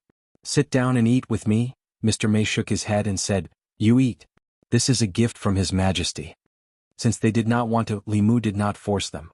There were many rules in the palace and they must know better than him. Mr. Mei remembered something. He pointed to the young maid and said to Li Mu, "Her name is Shangguan Li. She is His Majesty's personal maid and also one of the commanders of the internal guards. All the internal guards in the palace are under her command. You are on duty in front of the hall, so you are also her subordinate. If you have any problems in the future, you can go to Commander Shangguan." Shangguan Li's initial prejudice against Li Mu had disappeared without a trace. She looked at Li Mu lightly and said, "Just call me boss." Li Mu saluted her with his fists and said, "Greetings, Commander Shangguan." Shangguan Li glanced at him and left. The word boss had a special meaning to him. Li Mu would not call her that casually. This Commander Shangguan was at most a few years older than him, but she also had the cultivation of the fifth realm. It must be because she was the Empress' personal maid. Her Majesty the Empress was so generous. If she could become her personal little jacket, she would definitely receive many benefits. She was able to advance to the creation realm at such a young age. Sooner or later, Li Mu would replace her position and become the Empress' closest jacket. Mr. Mei walked to Li Mu's side and asked, "Do you have any conflicts with Ali?" Li Mu shook his head and said, "It was the first time I saw her. But before the morning court, she looked at me with an unfriendly gaze." Lord Mei knew the reason and said, "Maybe it's because you weren't familiar with each other at that time. You're all His Majesty's internal guards and you're his subordinate. You'll get to know each other better in the future." After Shangguan Li left, the atmosphere in the hall became much better.